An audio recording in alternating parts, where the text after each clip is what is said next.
we all see, like a gold. It doesn't look like an orb. It looks like, I would have assumed it was a plane. It's not blinking though, but it's moving like, it's like, and we're like, is it weird that it's doing that? Like, what is that? Very clearly, it starts dripping, glowing, molten, what I would assume is metal, but or glowing liquid. So it's like these chunks kind of dripping off of it, and like very clearly like falling down, and then it'll kind of move around, and then like do it again. And this went on for at least 5 minutes, and we're just like, what the fuck is going on? Our memory was that like eventually it's almost like a balloon being pulled away, so like it just kind of slowly drifted out of sight. I got turned on to a book that was all about witchcraft and the fairy faith. The Terrence McKenna thing, the reason it reached me so much was because it wasn't only UFO related, which at that time I would have kind of seen as like nuts and bolts UFOs, but he kind of did relate it to this like Fey realm crossover. And that really like hummed for me in a way that like I couldn't even explain, but I needed to go deeper.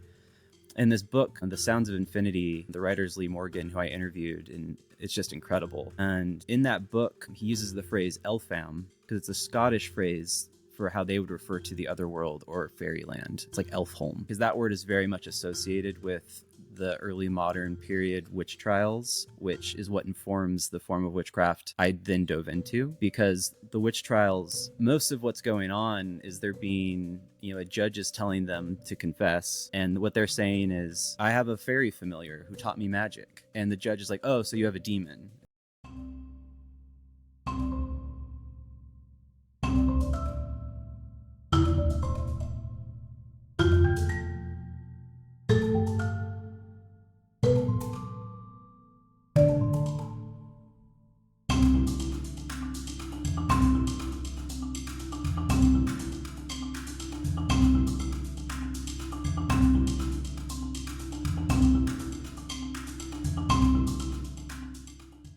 Hey guys, welcome back. We are here today with our guest, Chad Andro. He is a witch and a winemaker living in a remote mountain valley near Mount Shasta. He has a podcast about magic and philosophy called Radical Elphame and writes on the Substack, The Foliate Head. So we'll add those links at the bottom of the description and make sure to check out his content because it is amazing. Hey Chad, how are you doing?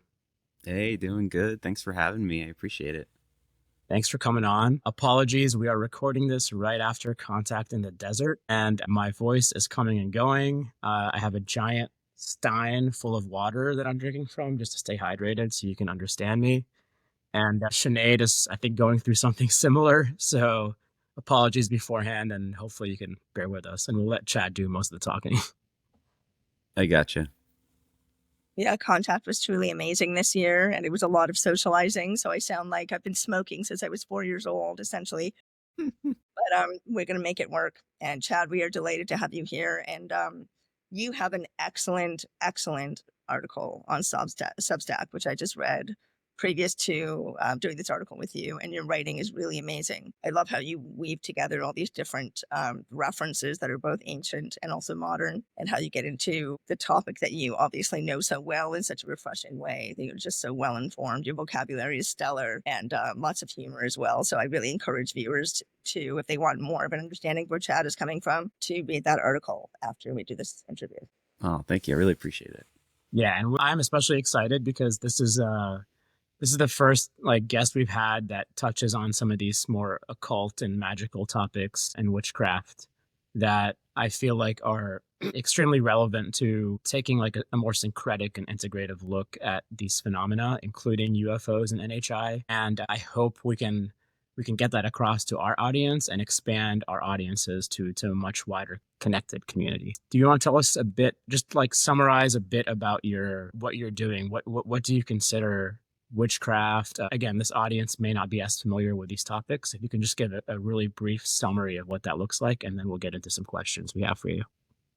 Yeah, I guess to put it briefly, I have a spiritual practice that is at least related to what people often call traditional or folkloric witchcraft, which is kind of a designation largely to say it's not necessarily related to Wicca, the religion. It's kind of a little bit more informed by folklore, history, And then also just a little bit more like what they would call spirit led, you know, kind of like working with spirits to develop a practice instead of like reading it from a book. So the most important thing would be having the ability to try to learn and communicate from spirits, basically, as a foundation for then whatever work you're going to be doing, whether that's magic or just personal development or trying to, you know, kind of like work on seership and commune with various spirits or, you know, elements of nature, so on and so forth. Yeah, and I kind of came to that largely from some experiences I'll probably get into today that all very much surround kind of like the phenomenon we typically refer to as like fairy phenomenon or fae phenomenon. I know a lot of people that actually live in countries where we're usually referring to fairies don't like that word, so but I still think it's like a simple way to refer to it for most people. And yeah, at the end of the day, I kind of see the practice of witchcraft as something of an interface for what maybe a lot of your audience would call like communication with NHI type experiences and phenomenon. And it just happens to be one that works really well for me. Like, to strip it away would make it less easy for me to wade in those waters, I think. I really appreciate it. And then the beings I communicate to seem to prefer it and like it. They don't seem to think it's some sort of trapping I'm putting on top of them, or at least they don't communicate that to me. And yeah, fundamentally though, I would say getting rid of like monikers like witch and stuff, the most important thing to me is animism. So just that, you know, trying to have a right relationship with the world, seen and unseen, and, you know, looking at the world as unspirited and, you know, treating it accordingly as, you know, an ecosystem of persons and intelligence beyond just the people you meet. I love that. So, Chad, I read your wonderful article on Substack about how you got into all of this and why, and you know what your perspective is. It's a very, very rich written piece. It's also written really, really beautifully. It was very engaging. Your vocabulary is wonderful. I just really enjoyed it. And one of the many things that stood out to me, I took a whole bunch of notes while I was reading it, was that you seem to have had a pretty so-called normal childhood. You know, a lot of people in our community will say that their experiences with the other world or the other side or whatever you want to call it, that they started in childhood. But you don't seem to have had that experience. And so I wanted to ask you, not about that specifically, but what were you like when you were a kid? Interesting. Yeah, I mean, that's true. I definitely don't have like the typical bio for somebody who would eventually like identify with the word witch, you know? Typically it's like, oh, I saw ghosts from the age of 2 and my best friend was, you know, a monster that lived under my bed or whatever.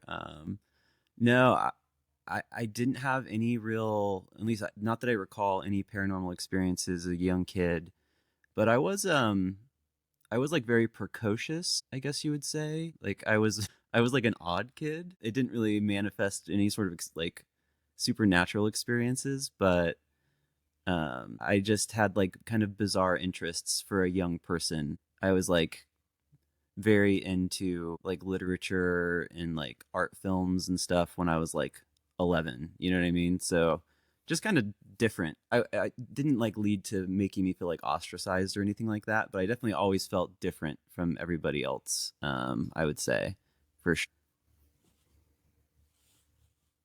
That's a fantastic answer because it tells me that you probably were in touch with something. If you felt weird and you felt different and you felt like you didn't really fit into the norm, to me, that's a telltale sign that, you know, someone is in touch with something in some way, even if they're not aware of it. So, considering that you just mentioned you were 11 and you were into art films and literature, ditto, by the way. I grew up with a very creative father and, you know, I was heavily into reading, very like just gobbling up books from the time I was young. It takes you somewhere else, right? In your imagination. Films, books, and movies are great for a kind of travel into the imagination, into maybe another dimension subconsciously, right? So you mentioned that you saw Magnolia when you were 11 and that like 12, but yeah, very young. Yeah. Something like that. And you start talking about, this is again from your article, magical realism and how unusual that film is. I mean, Paul Thomas Anderson is amazing, but that film is a bit different from some of his It others. is. I feel like right? It's kind of especially weird and especially surreal, and it also seems like it acted as a really helpful trigger for you. So I'm wondering what other things acted as triggers for you when you were a kid? Obviously books and films, but what about experiences or conversations or people or, what memories, dreams, Yeah. things like that? Yeah, that's a really good question. Well, films, I was very obsessed with Stanley Kubrick from a really early age before, again, like I kind of try to talk about it in that article because I was young enough where I didn't even understand why I was interested in it. Like I didn't have a frame of reference for like the film criticism aspect of things. I just was like very drawn to the experience. So definitely Kubrick was an early influence of an alternative view of reality that I was drawn to. Honestly, I'm not really sure. I'm not really sure exactly. Well, No, let it's me fine. prompt you a little bit. So you said that Yeah. you were a bit of an odd kid, you were a bit of a weird kid, you had some bizarre hmm interests. How did those express themselves? It had to be more than books and movies. Like, mm were you drawing weird things? Were you making weird things? Like, how did it express itself? Yeah, I was very into art. As like again, like the age thing is what is important to me. So like before teenage age, I was like not just into painting, but like I needed to oil paint. It was like very important to me to do the most expensive and like annoying form of painting just because it was very classic, and like my parents just like tolerated this side of me. I was very into making music really early on and was very obsessed with like very old music, and like got very geeky about all sorts of things like that. Like about that same time period, I started like writing scripts without any like ability to make a movie, but like learned the formatting and like wrote like very long, elaborate scripts that nothing ever came of them, but like I just like was very compelled to create things and make things and try to probably partially emulate the experiences I was having in like some of these movies and stuff, trying to kind of like converse with that in some way. Yeah, I would say from that early age, that type of thing, like very precocious artistic endeavors that definitely like I didn't have any peers that were doing that. You know what I mean? Yeah, Mm. same. Same. I Yeah. think Anthony might relate. I'm going to ask one more thing, Anthony, and then I think this is going to bridge into what you want to ask Chad. So, Chad, you did not grow up in a city. I think you grew up in greenery and nature. Oh, Well, to be fair, I actually grew up in the suburbs. okay. Okay. I remember So, you saying something about being out in nature or having a connection with nature when you were a kid. it did have a connection with nature.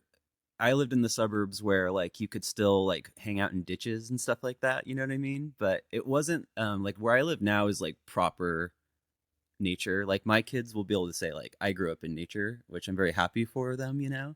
I was like I could be in a ditch hanging out like under a bridge, or I could go to the mall like in the same distance. Like so I actually kind of grew up in like a very suburban place. But Which area? anyways, it was a town called Visalia. It's still called Visalia by Fresno. So like it's very flat, hot, smoggy, boring, not very enchanted on Mm. its face, I would say. So I hope that doesn't derail your question. And is that like, did that compel you or motivate you to get somewhere more nature oriented after that time period? Yeah, I always say the best thing about growing up there was that it motivates you to live cooler places the rest of your life. Like you just like need to explore and find other things. When I lived there, since there wasn't a ton of like actual nature, I got really into like the downtown area just because it was old. So I just liked being in like kind of the ruins of the old buildings and stuff. And I found that really interesting and like satisfying. Just like being around old architecture really pleased me. I remember like aesthetics were really important to me and they still are. But yeah, nature, like anytime, like when I got to the age where we could start driving places, like all I ever wanted to do was like drive to the beach, drive to the ocean, go up to the mountains. Like that was always a intense interest of mine. And ever since then, even when I've lived in cities, they've been cities that are very like green. I'm like I lived in Berkeley for Mhm. a long time and I worked in San Francisco and Sonoma County I lived in for a while, and they're all just like places where you're very close to nature if you need to be. Yeah, And you can like live in houses that have like exposure to like landscapes and stuff pretty easily. cool. And what's your story arc for how you got to where you are now with a more, maybe more structured tradition that you follow or practice? And like what was going on maybe simultaneously in your life and around you in your environment as that happened? Yeah, so I wrote down notes here so I could kind of like, I think I have a bit of like an arc I can do to explain that trajectory from not feeling like like a magical kid to where I am now. And like the first experience I ever had that I could say was anomalous, like, and it affected me, was I was 16 and I was dating a girl for a little while who I would say probably described herself as an atheist, honestly. Like she was also kind of like smart and precocious and arty and stuff. So she wasn't very fantastical. And I just remember that she told me with full conviction that she had like multiple crazy Ouija board experiences. And I remember going like, for whatever reason, like I never had that experience as like a young person at sleepovers or something that skipped over me. So I kind of like thought it was silly. I was like, well, that's funny, but like really? Like, what do you mean? Um, and she kind of told me how like the way she would play Ouija is like she would just write out Ouija on a piece of paper, you know, like write out the letters and the numbers and yes and no, and then use a CD as a planchette.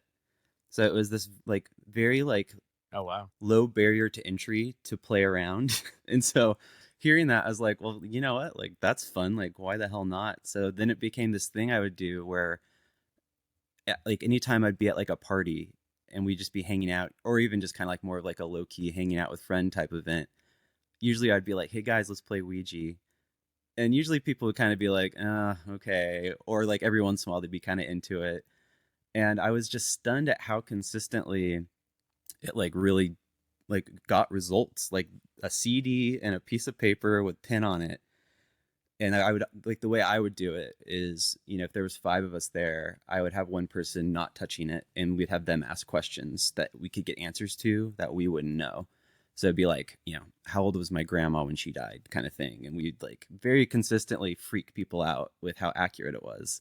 And it wasn't the idiomotor effect because they weren't touching the planchette. And it was funny because it really affected me, and it was stunning to me how like the people around me could just move on from it. You know, they'd be like, well, that was super weird, and then it would be like it didn't happen. And that's a trend I see in the world. Just kind of interesting. But just to like, for the sake of, while we're on the topic, I did like start getting to the point where, because we did this often at parties, I would be a little buzzed and I would just do kind of dumb things with it sometimes, where I would say like, you know, like, okay, if we had contact with somebody, like, can you please scare us? Do something to scare us, you know, do things like that. And like one time, it was the craziest one. And I've even like talked to some people that were there to make sure it really happened. Cause sometimes you're like, was that a dream when it's been like 20 years, you know? And it was one of those moments where I said, do something to scare us, to some being or spirit. I don't even know who they were. And all of us in the room heard what sounded like a very large person run down a hallway behind us and slam on a glass door. So there was a guy outside smoking while we were doing this because he was Catholic and didn't want to be a part of this. And he was like freaked out, and he came inside and he had his cigarette in his hand, which normally people wouldn't do that because he was just so like freaked out.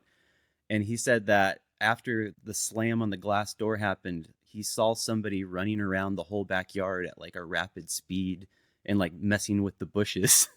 They like, when we asked him what like they looked like, he didn't have, like he said, I didn't see the person, but I saw like the evidence of a person running through bushes, like in a big circle. So that was the kind of thing that would just happen like randomly. You know what I mean? Wow. So that is all to say that after that, I definitely was very like open to the fact that the world was weirder than I was taught. Even though I was raised like religious, I wasn't really raised religious in a practical way. It was just kind of like, well, we go to church because that's what you do. Can I ask what denomination? Well, we were Protestants largely, and we hopped around to some different churches, but we did like Presbyterian for a while. So like pretty like vanilla standard. I call it suburban Christianity, where it's like you don't actually get that emotionally involved. You're not very spiritually engaged. Yeah. You just kind of do it to be a part of the community. And like, you know, like to me, it's a very vapid form of religion, not Christianity specifically, but that version of it. But yeah, that affected me. And it didn't encourage me to like start like doing magic or anything like that, but it just stuck with me. And so that was like around the age of like 16, 17. So kind of the end of high school, we were doing that a lot. And actually, And before you move on to something oh, yeah. else, I just want to ask you, why ask for something scary? Like, why scariness? What is that about? Because the reason why I'm asking is I think that fear is a very interesting doorway to a lot of things, right? And it's not, people associate it automatically with negativity, but that's not been my experience. And so I'm wondering what you'd say about that and why you asked for something scary. Yeah, that's a great question. It's funny because that actually really taps into a lot of why I think I started actually doing witchcraft like way later in life, because well, now I see fear as like a really potent tool to get out of your mundane mindset. So if you're going to do like, just to be blunt about it, you're going to do like a magic ritual, what have you. If you can make yourself a little scared, the potency of like your experience and like the energy you're actually going to be putting into that is just like head and shoulders above if you're just like reading off a piece of paper and you don't feel that much. And even now I get that feeling a lot if I'm doing things at night in the woods, because even if you don't take into consideration spiritual things, there's wild animals where I live that could like kill me. So like I am heightened, and like that experience is meaningful. And there was something about witchcraft that seems to lean into that more than other spiritualities that it works for me basically. I think it got me to the phase where I was able to believe in it faster than if I was just doing like I'm a Buddhist now. You know what I mean? Like it would take me a lot longer, I think, to have profound experiences if I was just like, I'm going to just meditate from this book on Buddhism. But the end results are like similar paradigm shifts. And at the time, though, when I was younger, I think it was partially being like a teenage boy and like wanting to impress girls. So yeah, but probably subliminally, there was something there where I was like wanting to feel the fear to experience something. But yeah, I think it manifested in a little bit more of a dumb way. Yeah. I mean, we often talk about, at least in the UFO space, this concept of mirroring that we often see with the phenomenon and what's happening in the internal and the external. So yeah, I wonder. I mean, you probably weren't thinking about this at the time, but since then, do you see that as well in your practices? And then I don't So want to derail it, but I want you to get no. back to your story as well. Can you explain that a little bit more? What do you mean by mirroring? Can you just say that again? Maybe I'm just to make sure I understand what you mean. Sure. Yeah. Oftentimes we see like in experiencer accounts that let's say like it's an NHI or something that appears or communicates with the person. There could be elements of that have to do with some things going on in the psyche or interior or shadow of that individual, whether it's Mm. something specific or just emotional. Like if it's something, usually I've heard like if you come into it with fear or negativity, that's often what you're gonna get. Or if you come into it with positivity, that's what you'll get. That's what I mean by mirroring. Got it. Got it. That makes a lot of sense. Yeah. Yeah, totally. I mean, the Ouija board stuff, I don't know if I was engaged enough with what I was doing to actually get a real experience spiritually. It was very like, I was just not there yet to understand. I still like lived in a world where I was like, I'm a human being here and I'm trying to make a ghost talk to me. Like it was that dumb of a perspective. Whereas now I have like a much broader perspective about what I might be talking to. So I don't know about the mirroring there. Definitely since then, I would say mirroring for sure is something I experience. In some ways, if you were going to look at things archetypally, a lot of witchcraft, and not exclusively, I think it's a bit of a misnomer, but a lot of witchcraft is very much about the chthonic realm. So like kind of the underworld realm. And if you were going to get kind of new agey about it, you could say that that is kind of like the shadow realm. And like all of us have that part of us. And most of us, largely because of the society we live in, which is very much about not engaging with what's wrong with us or what we're afraid of, like including just death as a concept. Like we can't talk about it, don't look at it. When people get old, we have to hide them away. You know, we're scared of dealing with people that are dying. So yeah, I feel like inevitably a lot of like the spiritual things I've dealt with do go there, because I think that's probably, for most people that like live in the West, some of the most important stuff to grapple with, at least to a point, and then maybe you can kind of graduate past that. So I feel like now I'm in a place where I don't quite delve into like the chthonic realms as much, because I did so much for a long time. And it was kind of like the spirits I work with are like, cool, you need to like hang out in the sun some more. Like you need to like find the fun in this a little bit more, and not just the intensity, which has been kind of nice. Because yeah, I do find, if there is a criticism I have for witchcraft in terms of like the way it's expressed in the books you pick up at the store or whatever, it tends to focus mainly on this like chthonic realm, which is like not very holistic, and it's a little bit dualistic in some ways. It's like the opposite of Christianity sometimes, where most mainstream Christianity focuses strictly on like solar and like leaving this realm, ascending from it. Witchcraft is kind of like the equal opposite. It's like, no, let's be more in it, let's be deeper into it, let's not just explore positive archetypes, let's explore the negative and the dark and like the animalistic and stuff, which I don't think it has to be just that, but it is a part of it for sure. Yeah, I bet that's definitely like a strong initiatory element. Mm-hmm. And that's why maybe that takes place. But you're right that you don't have to be stuck there, right? Yeah, exactly. Cool. And if I'll let you continue from where you were after the Ouija board experiences. Yeah. So that was kind of my baseline for just kind of like becoming a bit more. I didn't do that much like research or get involved in anything then, but my brain was just aware that like, oh yeah, like that kind of shit happens. What's that mean? And then like the biggest experience, it was kind of like a couple events, and it was when I was 18, so just a couple years after, and I moved away from home for the first time. I was living in like a studio apartment by myself, and I lived in Santa Cruz, so like totally different environment. I was pretty lucky. The place was a studio inside of like a big mansion. Mansion, exaggeration. A very nice house.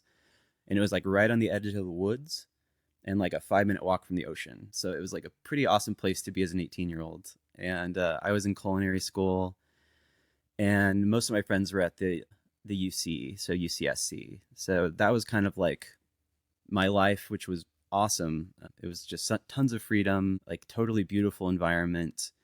But like weirdly, even though it didn't really make sense, but I got very homesick just within just like the first few months being away, even though like I was so ready to leave. And like kind of towards the end of high school, I was very checked out, like with my home, with my family, with like everything. So it was strange to me that I felt that. So all that is to say that I was like in a very liminal mindset. Like just, yeah, things were just weird without anything weird happening. Probably like the most liminal of my whole life, that period of time right there. And the first thing that happened, I honestly didn't connect to the weirder thing until a couple of years ago, when I had a scrying session with a scryer, and she picked up on this thing.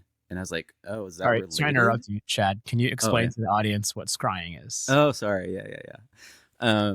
So this is not about scrying, but just to explain what scrying is, basically, it's not that different from saying like I talk to a psychic. That would be like the common parlance, but this person happens to be in like the witchcraft community, and the way she describes what she does is it's like she scries. So she more or less like takes in impressions. Sometimes it's by like gazing into things. Sometimes it's purely just like inner eye. You can like look at water, what have you. And then they're describing what they see. And so scryer would be like the occult terminology for somebody who's using psychic powers to describe often communication from spirits. So that was like this person's job was specifically like talking to occultists and telling them what spirits want to tell them, kind of. And like often it's kind of like, oh, you know that spirit you work with is related to whatever, this type of practice. They want you to explore that, things like that. And she called out this event I'm about to mention without me saying anything. And I was just like, oh, fuck, like never would have connected that, but it makes sense now. And it's weirdly very related to a lot of UFO type stories I hear. And so I'd say it was definitely within the first month of being in this little studio apartment.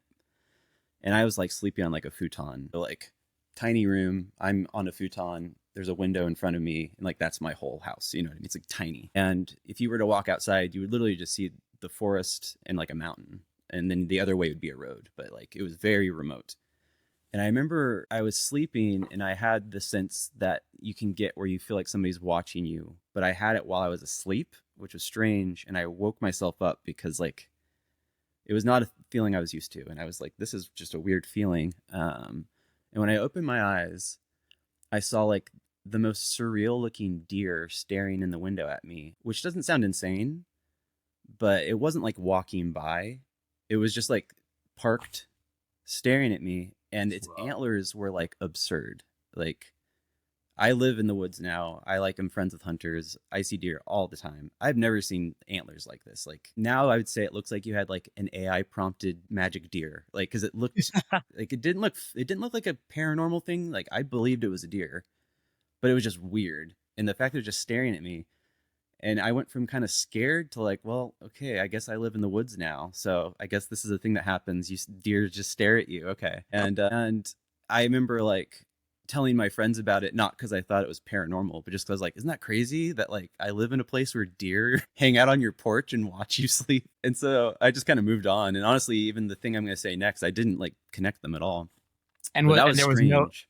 Was there no noise or anything? You just had this knowing, and that's what woke you up. Oh yeah, I had a knowing. I woke up. And the other thing I should say is that, and partially it could be like that my memory is flawed, but in my memory, I can see it clearly. But there's no lights on, and I didn't have like a porch light. Even if the moon was really bright, I don't think it would explain the way like I could just see this thing. So it was very strange. Mm-hmm. It's strange to me now. Would you say that it had a glow, or that there was some kind of glow to it, or iridescence?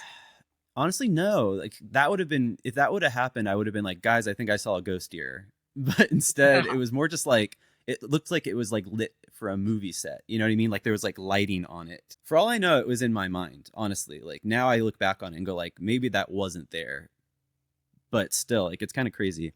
But, you know, I felt very awake and thought it was just there. Now I would say it reminds me of when people describe like the Mike Clellan stuff about owls. You know, when he says like, oh, I saw an owl, but he kind of sees that as like a projection because you can't handle what you're really screen memories. Screen memory, that's the word. Yeah. So now I kind of feel like that's maybe partially what was going on. I'm not sure. But so then within a couple weeks of that, I mean, for all I know, it was that week, but I just don't have a timeline. But it was right around then, me and my friends from the university, who we were friends since high school, so we went way back, but we all moved up there together. We got some psilocybin, which it wasn't our first time doing that. I'd say it was probably like our third, and we were very poor, so we were not getting like large quantities of psilocybin. I think we did, honestly, I think I did like a cap and 2 stems, like not very much psilocybin, and I think there was 5 of us. And we took it and we're kind of just like walking around our neighborhood because it was a very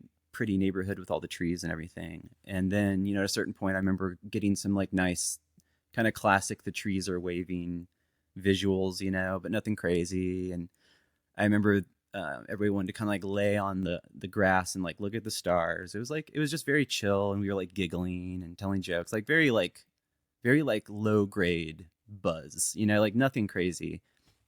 And at a certain point, I felt like very weird, and like I don't even fully know how to describe the feeling, but I needed to like, well, it's a thing you do experience on mushrooms sometimes. You're like, I need to leave. I need to go over here, or like I need to get into a different room or whatever. I need to go outside.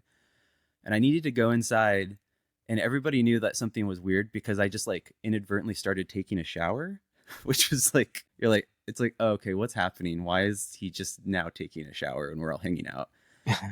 And I don't understand, like, I don't even know what my mindset was, but I got in the shower and my legs were completely animal legs, and I had like cloven hooves, which I've never seen visuals like this on like mushrooms of this type. Like this was not like I did some sort of like heroic dose of mushrooms and like went on a trip. Like this was like shouldn't have happened.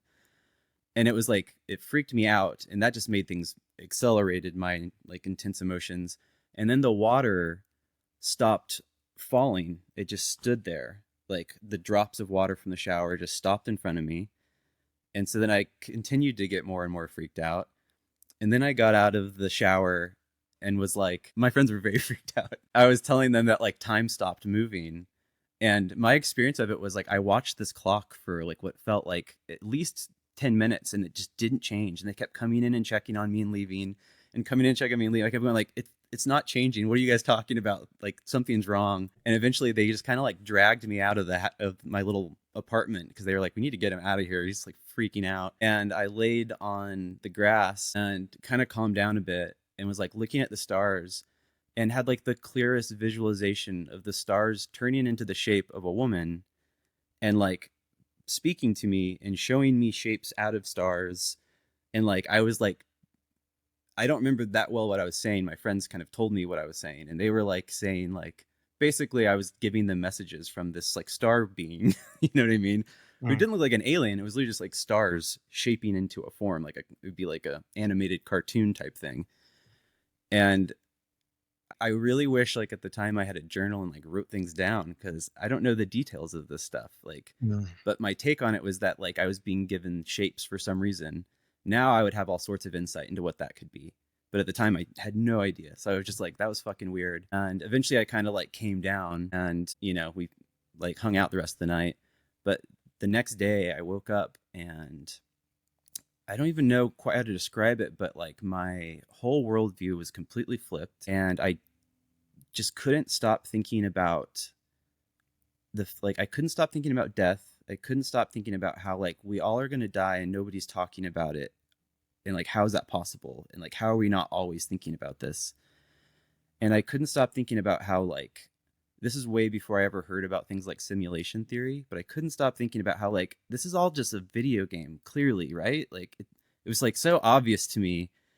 And because I was so young and I was like alone, I had basically like sincerely like was like on the verge of a panic attack because of this information and not having any way to process it in a healthy way for almost like a year, like a whole year. Like I just like never could stop thinking those thoughts.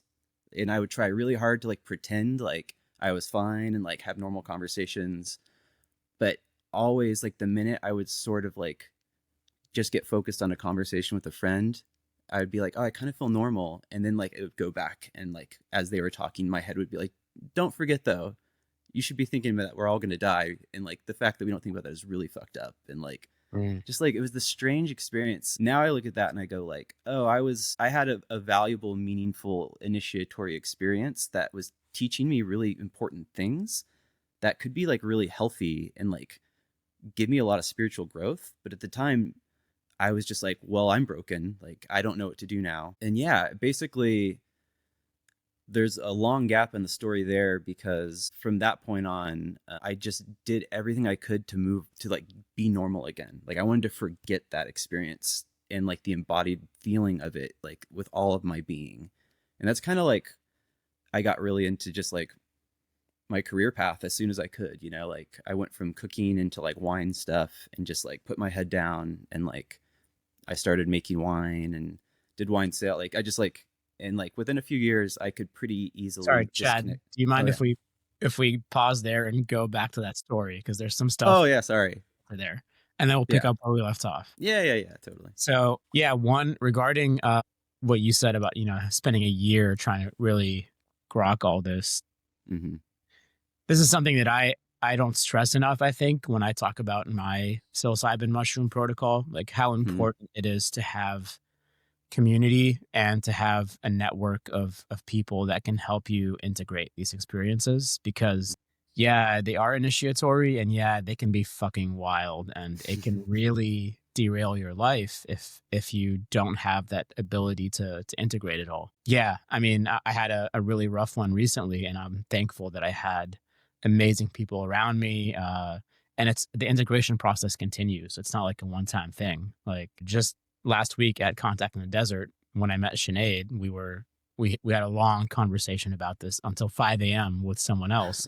And yeah, and even in that process, like talking about your experiences, you can find meaningful insight from other people, sometimes from their own experiences as well. So yeah, definitely important to have that around you. I wanted to ask you, so you saw yourself with cloven hoofs. What did you make of that at the time, and what do you make of that now? I still don't fully know. I have like multiple ideas. I mean, at the time, I my frame of reference was like, okay, those were goat hooves and I was a demon. And like, I basically took it to the worst conclusion as a person who still mainly, even though I didn't identify as a Christian, like that was my only like mythology. Like I didn't have outside, I wasn't like into Celtic mythology or anything like that, you know?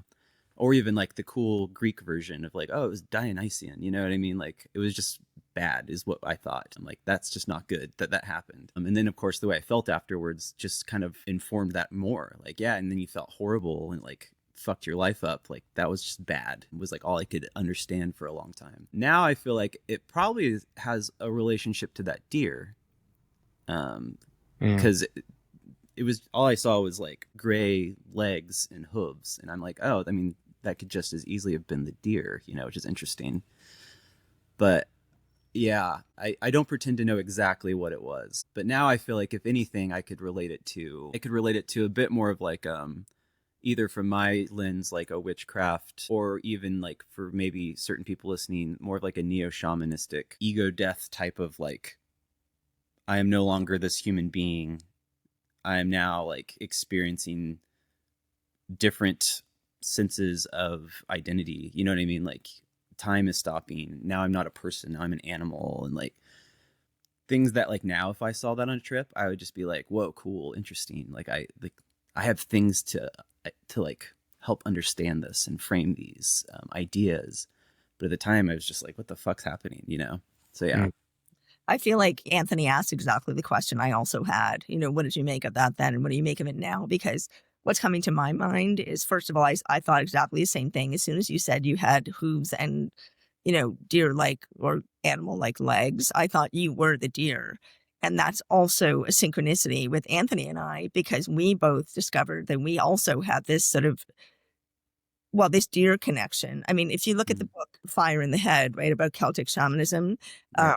paganism and all that ancient practice, which is directly related to witchcraft and witchcraft practices, deer is hugely, hugely symbolic and very powerful. And in Native American traditions, the deer is a shamanic symbol. You know, so it seems to be a symbol of travel, of communication with the other side, of an ability to go between, you know, to go over there and come back and forth. And then also the antlers have all these meanings as well. So it's just very interesting that it was a deer, and very interesting that that's connected to this topic. And, you know, on a personal level, my family's Celtic. I'm the first ever Canadian in my family. So we're like 99.9% Celtic in our bloodline. We had that 1, 2, 3 and me thing done. Yeah. Right. And deer is a big deal. Like it really is a huge symbol in Celtic shamanism, but also around the world. So considering your very strong connection with nature and how much you understand the intelligence of nature with regard to witchcraft and the spirits in witchcraft and what they're offering us, that seems completely in line with what you're doing now. So how, to echo what Anthony was asking you, how does that further lead to where you're now? Like what other clarity do you have on where you're at now because of experiences like that? Yeah. Yeah. I mean, I have more of a trajectory that'll get there, but just to kind of like hone in on that point, I would say that a lot of the experiences I seek now with my practice are sort of like a form of like immersion therapy, where I kind of seek out what that experience was, but with a sense of control, you know? Definitely like when I often like will go out to do like, you know, I call it a ritual, but it's mainly just trying to like reach out and communicate with spirits and stuff. But I'll do it in the woods, and like I get very, very, very clear animals coming to like signal things to me. And it's like, it's beyond the point of coincidence, the amount of times it happens and how it happens. Like it's kind of insane. Like I don't want to go into all my stories because I do this stuff with some regularity. To me, it's like now it's this like really beautiful connection I feel like I have with nature, but also like I see myself as nature, like a part of nature. So it's more just like losing the facade that there is a connection that I was born with and raised in. And like that's like a very suburban American view, is that like we are removed from nature and stuff. And yeah, those types of experiences, the same thing with like the download of just needing to focus on death. I think like at that time, all I could think about when I thought of death was just like fear. It just scared me. It just sounded like the end of everything. Whereas now I see death and life is like very nuanced, two sides of a coin. You can kind of go in and out of it. And so now it's like that type of insight isn't scary at all. Like it's just kind of like, oh, interesting. Like it's a new way to think about this or that. And the same thing with time stopping. Like part of witchcraft, part of the whole like drawing a circle thing. Some people see it as like protection, which I think it can be, but most of the people I kind of follow see it more as trying to put yourself in a place out of time. So you kind of like call all the directions, you call in different elements. You're basically trying to create like the unity of reality into a circle, which also never ends. And so to me, like that is like a perfect example of like time stopping and you existing in that eternity, which again, at the time when I had that experience was horrifying. Like time stopped. Oh my God, what's going on? This is bad. Now I go like, oh, well, yeah, like that's reality is like when time stops, like we made up time, So, yeah. Wow, Chad. Yeah, you're already hitting on a lot of synchronicities that I've come across. Yeah, in some of my experiences, like over the last 6 months or so on my Psilocybin protocol, I've had these I get these like autonomous hand movements sometimes while lying down. And I try to put myself in as much of like a sensory deprived state as possible, like lying down, eyes covered, listening to shamanic drumming type music. And as I'm like entering the realm, when I enter the space on the journey, sometimes I get these autonomous hand movements as I'm entering it. And recently I've had this thing happen where my hands start moving in a spiral over me. And the first few times it happened, and still actually, I still describe it as something magic related. And I'm not like well versed in that field, but that's the first the feeling and the emotion that comes to mind. And the first time it happened, it like forced me to remove the eye cover over my eyes because I felt like I needed to see something. And I saw any bit of light that was in the room around me turned into this there was this like lattice or web of light that just emanated and filled the entire physical space around me. And it was vibrating like very quickly. And something about the way I was moving my hands or something felt like it was connected to the frequency or the speed of the vibrations in the light. And in a recent experience, I actually felt it. Like I felt synchronized with the vibration of the light. And I was somehow like slowing it down as I was doing this. And I got this feeling or knowing that this had to do with slowing down time. And the first time it happened, I don't want to derail your story, but I think this is relevant. The first time it happened, I felt this, the best way I can describe it is this energy that was non-human come into me as I was doing this. And it felt like I had created a window or a portal or something that slowed down, that had to do with space and time, that slowed it down and like opened up the space. And it felt like it needed to happen. And I was the one like called to do this. And this energy came out from hiding. And it felt like this, the best way I can describe it. The first thought that came to me was something like Luciferian, but not negative. Because I had some negative experiences with that, led me to your podcast coincidentally. But this time around, it came in and I had an initial thought like that fit with my own constructs, which are also this Judeo-Christian mythology of Satan and Lucifer. So initially I was like, oh shit, here we go again. This is like the devil. And then very quickly it became this very like Pan or Prometheus like energy that was very much non-dual and felt very connected to nature. And I had my arms, and I have very hairy arms, but I had my arms like over my chest after I did this. I thought I saw like the hair like get even longer, and it became almost this like I was thinking like, oh, I'm turning into a goat or something. Like it's a goat arm. Like it looked very animalistic is the best way I can describe it. And the emotions and energies I was getting were very animalistic, but very much like non-dual. Like it wasn't negative, it wasn't positive, but it felt primordial and familiar. And like there was this like high I was getting from it. And yeah, it turned into this whole other experience. But I wanted to share with you that, and specifically the notion of like slowing down time as doing this. That has happened to me on multiple occasions now. And most recently, I actually like felt like I was phasing in and out of different timelines, both conceptually and physically, right after doing this. So yeah, the circle element, I didn't even realize that had to do with time and witchcraft, but that's very, very fascinating. Oh man, thanks for sharing all that. I love everything about that.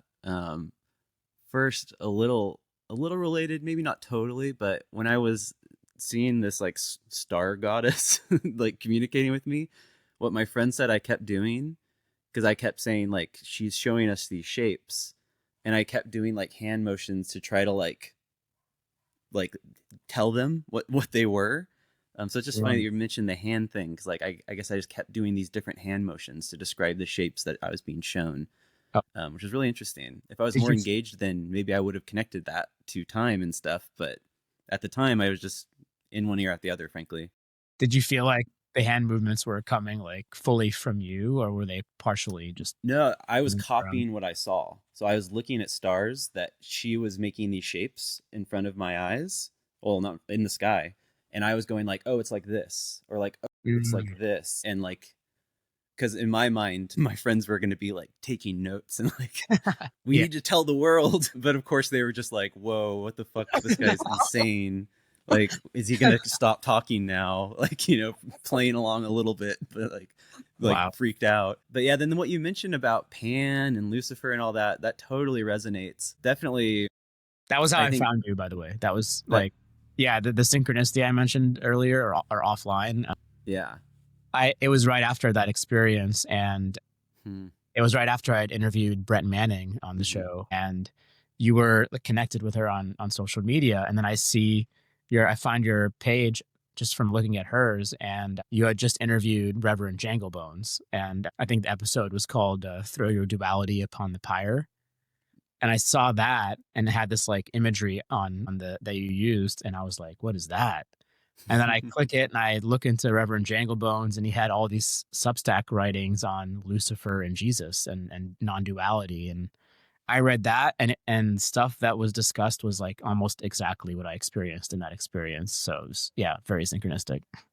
That's so funny. And that picture you saw, I did it with AI, and I put like Jesus circled by animals with deer antlers, which is kind of funny. And I wasn't doing that thinking about like my own experience, but I was just kind of like, so it's funny that grabbed you. Yeah. Which is interesting. Yeah. It's also kind of interesting that you mentioned Jesus, because we're living in such a fascinating time right now. I feel like, you know, as you've talked about, Chad, also, you know, that this is a time where all of these different ways in which the phenomenon or source or God or whatever we want to call it it's calling out to humans more and more and more in a wide variety of ways. And it doesn't seem to matter anymore, at least to those of us that are paying attention to that, the richness of the tapestry of communication, right? That it doesn't have to be only through one avenue. And I know that even though you are a witch and this is your calling, that you don't feel that this is the one and only way, right? Like it might be the best way that you found, but it's not the one and only way, because all of this is connected. It's all interconnected. It's all sort of somehow working together. It's a gigantic system.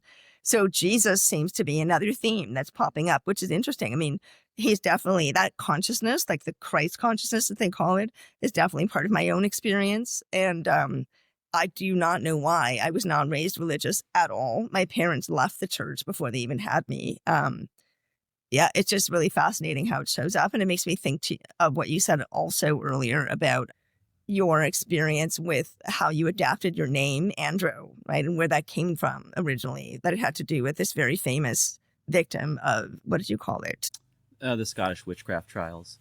Witchcraft trials. Yeah. I mean, to me, that kind of, my brain went, oh, I wonder if that's his past life. You know, I wonder if that's a past life you had, right? I mean, like, why would you have chosen that name? It seems pretty interesting that you had chosen that name from that circumstance. And then your interest in all these old things, like old literature, old music, old buildings, you know? So it's just funny how it's as if the universe or whatever it is continuously tapping us on the shoulder and saying, hey, you have this connection too. Here's another one. Here's another one. Mm-hmm. And sometimes they're just little drops of water, but they eventually add up to a full glass. So, or a glass that's trying to be full anyway. I don't think it's ever actually full. We never really arrive, right? We're always seeking and learning and hopefully nerding out until we die. But I'm curious how, like, to go back to what you were saying about your trajectory leading up to where you are now, how else has it shown up for you? Like, by all means, keep telling us your experience. I'm really curious to hear more. So there's one other big one, and it was probably, I think it was 2 years after the psilocybin experience. So, and just so everybody knows, since then I've done psilocybin countless times, and I've never had an experience like that. I've had internal visuals that are really profound, and a lot of feelings and insights, but not like where I'm just like seeing things like so clearly, you know, like water stopping. Like, it's never happened to me since. But anyways, a few years later, and I don't actually know if this is related at all, but for the nature of your show, I think it's a good story. So at this point, I'm no longer borderline panic attack all the time. I'm kind of like trying to move on and forget about that whole experience and just trying to be normal, and like it's getting easier to do that at this point. So yeah, I'm with my cousin and one of my best friends, home from college, hanging out in a park, totally sober. We just seen a movie and we're just chatting away. And in the distance, about a mile away, I see, well, we all see like a gold. It doesn't look like an orb. It looks like, I would have assumed it was a plane. It's not blinking though, but it's moving like, it's like, and we're like doing the thing where you're trying to be a normal person and you're kind of like, is that weird? Like, we're kind of like talking like, is it weird that it's doing that? Like, what is that? You know? And like, this is way before drones, at least were public knowledge. Who knows? Maybe there's military drones, but so we were like, what is that? That's not a plane. So what the hell is it? And it just is doing that for a long time. But then the weirdest part, when we really like just stopped talking and just stared at it, is very clearly it starts dripping glowing molten, what I would assume is metal, but glowing liquid. So it's like these chunks kind of dripping off of it and like very clearly like falling down, and then it'll kind of move around and then like do it again. And this went on for at least 5 minutes, and we're just like, what the fuck is going on? There's this weird glowing thing dripping golden metal, and then eventually our memory was that like eventually it's almost like a balloon being pulled away. So like it just kind of slowly drifted out of sight and we didn't see it again. And it was so weird. Like, it was shocking, really. That was definitely like our like, wow, we saw a UFO story. But then the weird part about it was that years and years later, which I'll kind of get to this part of my life later, I started getting more into Fortean type of stuff. And so this was probably almost 10 years later. And I'm hearing somebody on a podcast talking about the Maury Island incident in 1947, which is one of the first UFO incidents. And I'm pretty sure it's the one where the term flying saucer was coined because somebody was trying to describe it and they used that word. So then it went in the newspaper and like it went everywhere. And that experience, the person who reported it says that there was metallic liquid dripping off of the ship and that it killed his dog. And for one, that's insane. Like, I had never heard about this. And since then I've learned it's actually like if you Google like UFO dripping molten liquid, there's like a story from England in 2024 of people saying that. And it's just like, and again, the funniest thing is that some people think that 1947 incident is like a hoax. And even if it is, then what did I see? You know what I mean? It's like, isn't that even weirder too? It's definitely a thing, Chad. Like it's not uncommon in ufology. There's more than 2 or 3 stories about it. It's really bonkers. The one so weird with the guy who was a fisherman out on a boat, sun, and the dog was there, and this ship arrives over their heads and just starts dropping chunks of metal and this glowing stuff as well. Yeah, that's a crazy case. It's been verified, in my opinion. Okay. Dude, I'm like freaking out right now because there are synchronicities happening in real time that are giving me goosebumps. I had never heard of the Maury Island case in my life until last week. And my roommate at Contact in the Desert had researched it and had actually obtained alleged material from that incident at like some event in Seattle, I think. And he said he had passed it on to, I don't want to misquote him, but I believe he had passed it on to Gary Nolan, the guy who started the Soul Foundation recently to look into. Wild. And that was the molten stuff that had dripped. The story was that it was found in a tree. It's like it had like blended in with the tree and like lasted all this time. Wow. And I had never heard of that case in my life. And you just mentioned it like a few days later.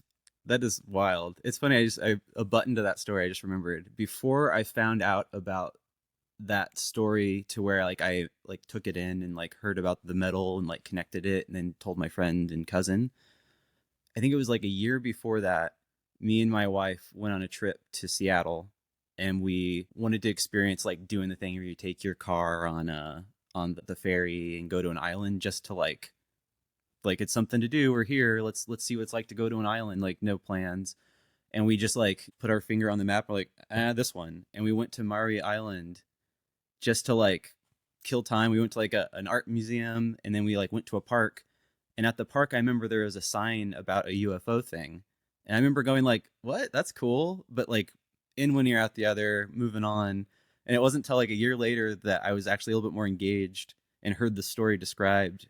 Then looked into it and was like, wait, that's the island we just randomly went to last year. It's so weird. Yeah. In other words, you did not randomly go at all. Yeah, like exactly.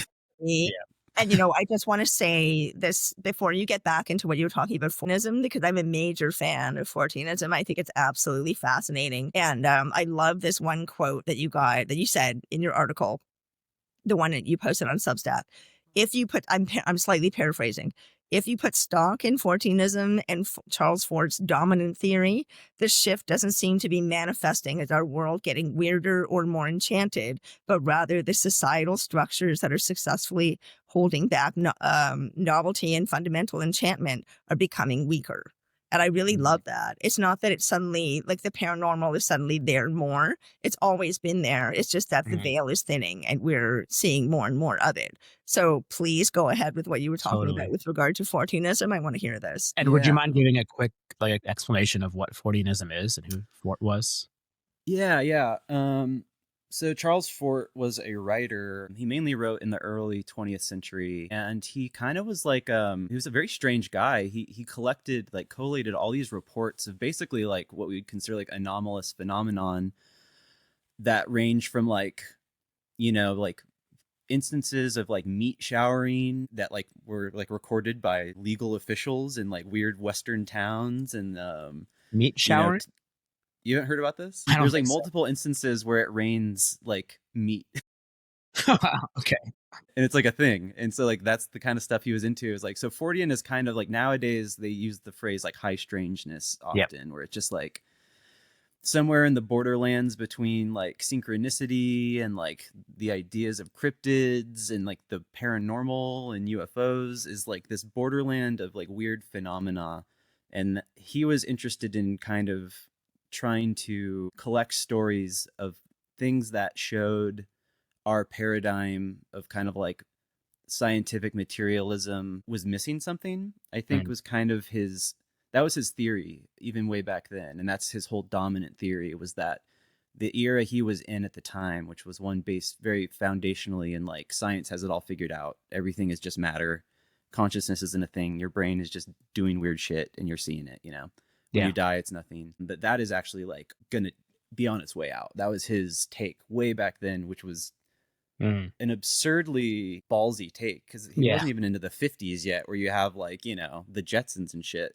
He was way ahead of his time to somehow foresee a time where like now, this is a thing I say often, like it's weird that it's less strange to have a fairy encounter now than it was in like 1950. You know, like it would have seemed like more quaint and strange, whereas like now we live in this world where people are kind of like, I don't know, man, everything's weird. Like, it's who like knows the nature of reality? Like that Terrence McKenna quote, right? It exactly. Weirder and weirder, and that's kind of like the next phase of things. So that was a weird experience that I honestly don't connect that much with my trajectory, except for that I have to tell my UFO encounter. But then sometime between there, which is like 2008 and like, I don't know, 2012 or something, which would be an important date if that's what it was. because of what I'm going to say. I found the book Food of the Gods by Terence McKenna and didn't have any frame of reference for who he was. No idea. And I kind of was like, what is this? It's about mushrooms. Like, huh? Like, and I read it like very, very quickly. And it was like, I couldn't stop reading it, but it almost gave me PTSD because it like freaked me out. Because like back then, you know, you have a mushroom trip, and in the circles I was in, I didn't have any frame of reference for like neo-shamanistic ideas, or you know what I mean? Like I was just kind of like, I had a bad trip. Like that was all I could take away from it. Yeah. And then to read this book where this like very intelligent person is like connecting UFOs with psilocybin, with like machine elves in the fairy realm, all these things, I was just like, oh, this feels so much like what I experienced. It freaks me out to know that like I didn't know that it was a thing. Like I didn't know other people talked about it that way. And so, yeah, it really freaked me out. But then I guess from that point on, so let's say around 2011, 2012, as like a form of like immersion therapy, I became like really, really into Fortean stuff because I kind of relate Terence McKenna to that interest a bit. It's not one for one, but it's in the ballpark. And so, you know, around that time, shortly after, I had a job doing sales for wine in San Francisco, and I lived in Berkeley. So I commuted all the time. So I got really into podcasts. So I listened to just like paranormal and like Fortean podcasts, and really into like looking into all this kind of stuff. And, you know, the more I got into it, the more I felt like I could process my own experience better. But it took a really long time before I did more than just have it as like a hobby of like, I just like that shit, you know, like, I don't know. And it was when the show Hellier came out, which we were talking about before we were recording. And watching that show just like, it just encapsulated so well all of my own kind of hunches about what I had experienced and what's going on. And then it tied it into like, it sort of tied in my weird psilocybin neo-shamanistic experience with almost like my Ouija experiences, because it kind of bridges the paranormal with like this type of thing. And I think season 1, but maybe it's not till season 2, but this really interesting thing happens where I think it's actually mainly season 2. The people doing this documentary just get flooded with contact from occultists who are like stunned by what they're doing in the show, because to them it is just so obviously related to the occult, whereas the show's ostensibly kind of like a sort of cryptid hunting show. Like it's a little bit, it's more interesting than that, but like that is a bit of the premise starting out. And then as the series continues on, it just kind of gets more and more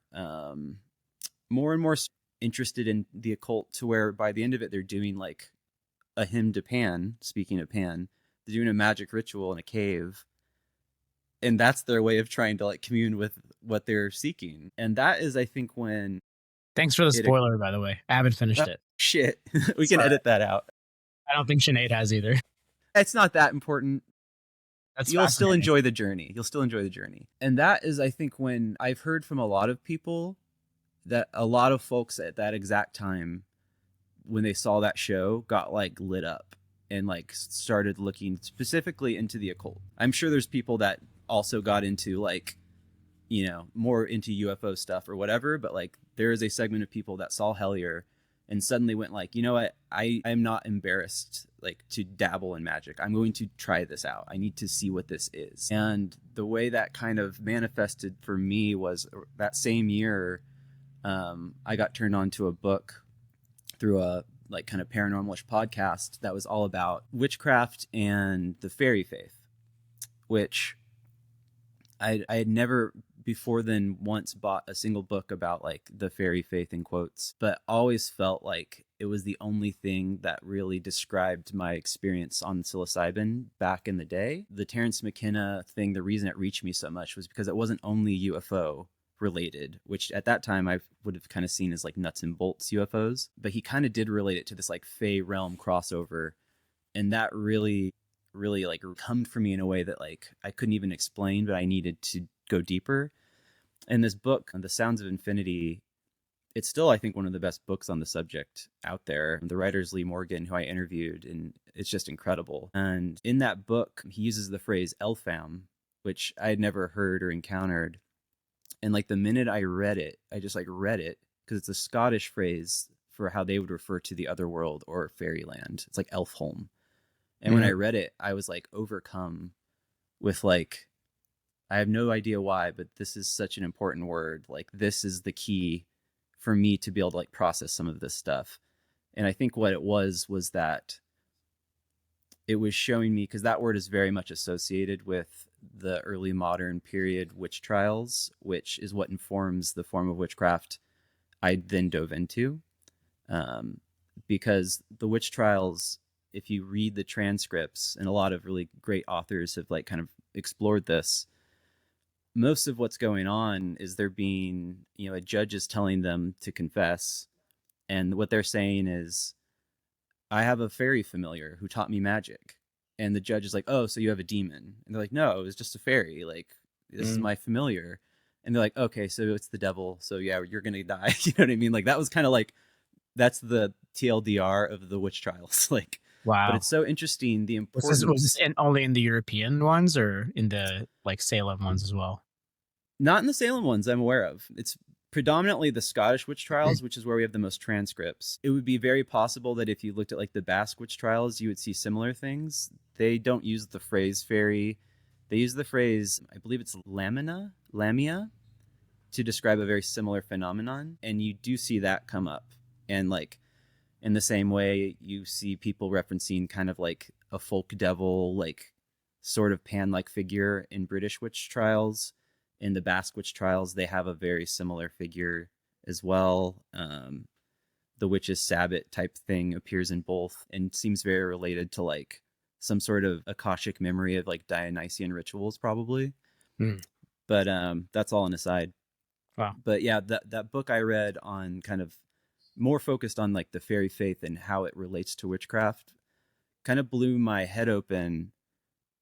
And at this point, I'm like 30 years old and married and have a kid on the way. So it was a very weird thing to dive into to my wife, for example. You know what I mean? Like what? You want to do what? Like, you're interested in what? And that same writer had another book called A Deed Without a Name. And it's all just specifically about traditional witchcraft, form of witchcraft I'm talking about.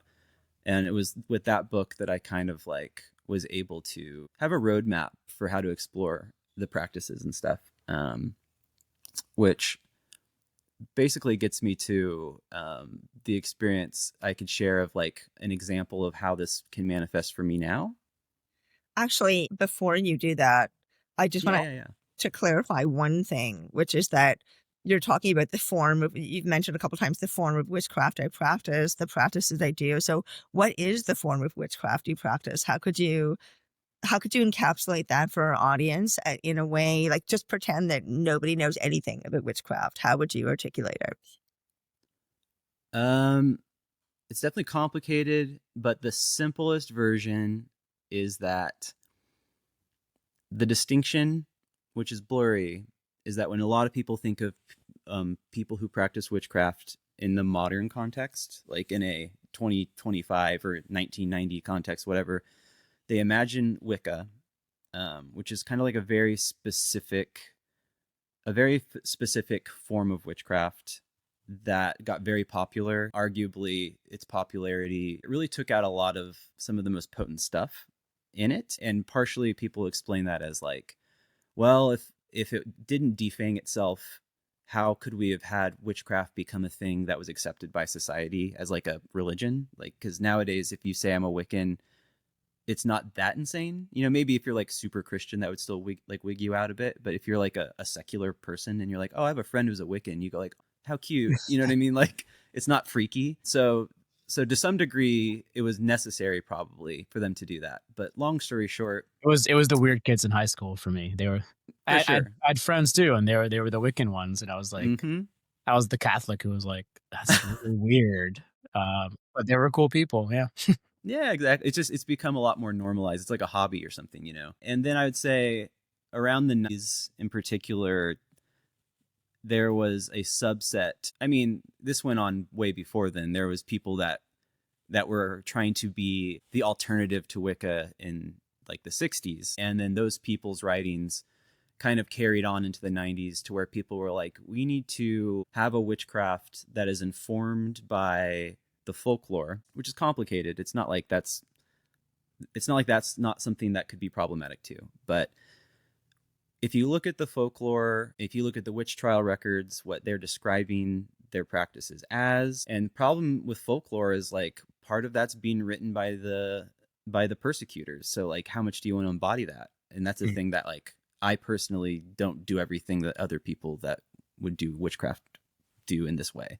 But anyways, one thing Wicca did was it got rid of this presence largely of like the devil. And the devil in this instance is more or less a Luciferian type figure. And if you wanted to get like really heady about it, it's like male polarity. You know what I mean? Like if you're like a Taoist, it would just be like, you know, like yin, you know what I mean? Like you could like kind of see it from all sorts of perspectives. But Wicca really tried to just focus on goddess because that was like safer for mainstream society to understand. It seemed like tamer. Not that the goddess is tame, but still the optics of it were.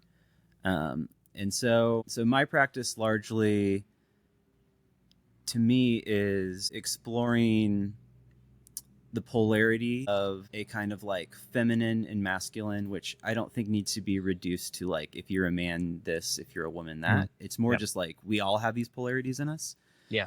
And the way that manifests in like the practice is like more or less as like a horned god, a devil, a figure that has a chthonic and a kind of like solar side, which is part of where that like Jesus Lucifer thing comes from. And then a counterpart, which is like a more feminine polarity that also has like a chthonic dark side and like a solar side. So it's about non-dualism in that sense. And you're engaging with these, they're kind of like deities at this point. Can you explain the word chthonic? I had actually never heard it until you used it earlier.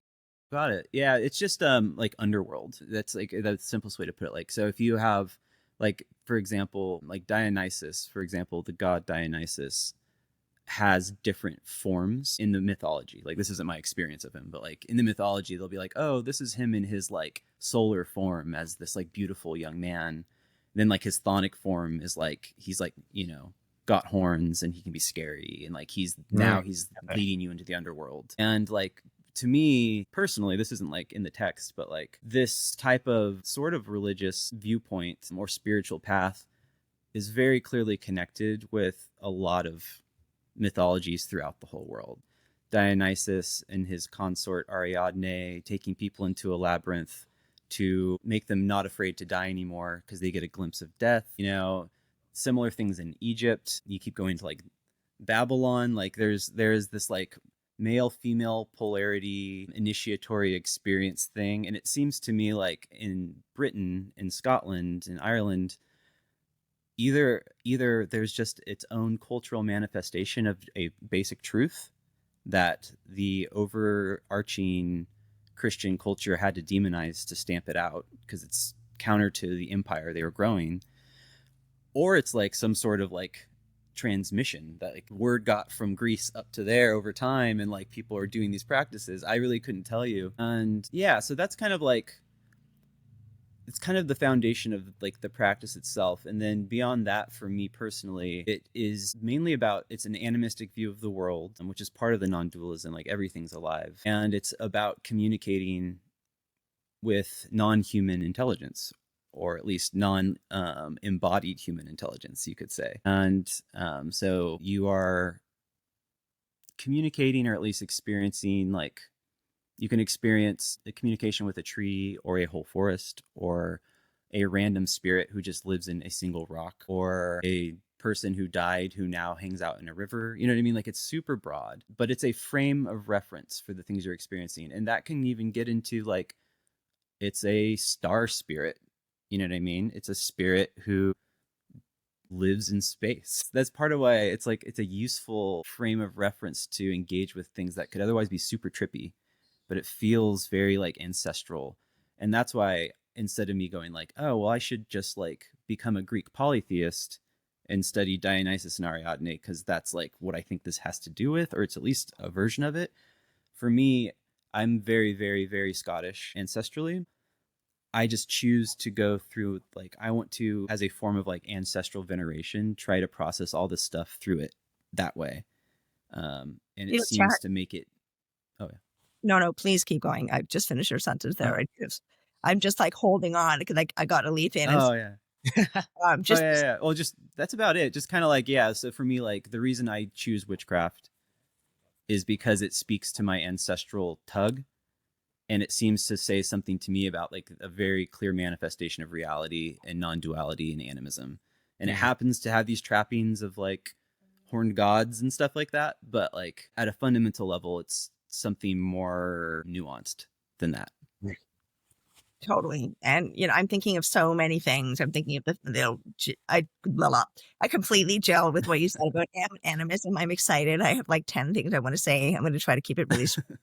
But the animism thing, 100% gel with that. And part of it is because Anthony and I have talked about this, that, we feel like the foundation of all of this, meaning our so-called reality and everything we experience within it and outside of it, is ultimately about consciousness, right? It's about the state of like this inherent universal collective intelligence or heart or whatever it is that we all seemingly come from and return to and experience in whatever body we're in and whatever lifetime we're in. We have opportunities to experience it. And then the way you were talking about witchcraft and your perspective on it and how you utilize it and what the usefulness is there and the value is there, it makes me think of cosmology. Like you're really inherently describing a cosmology, right?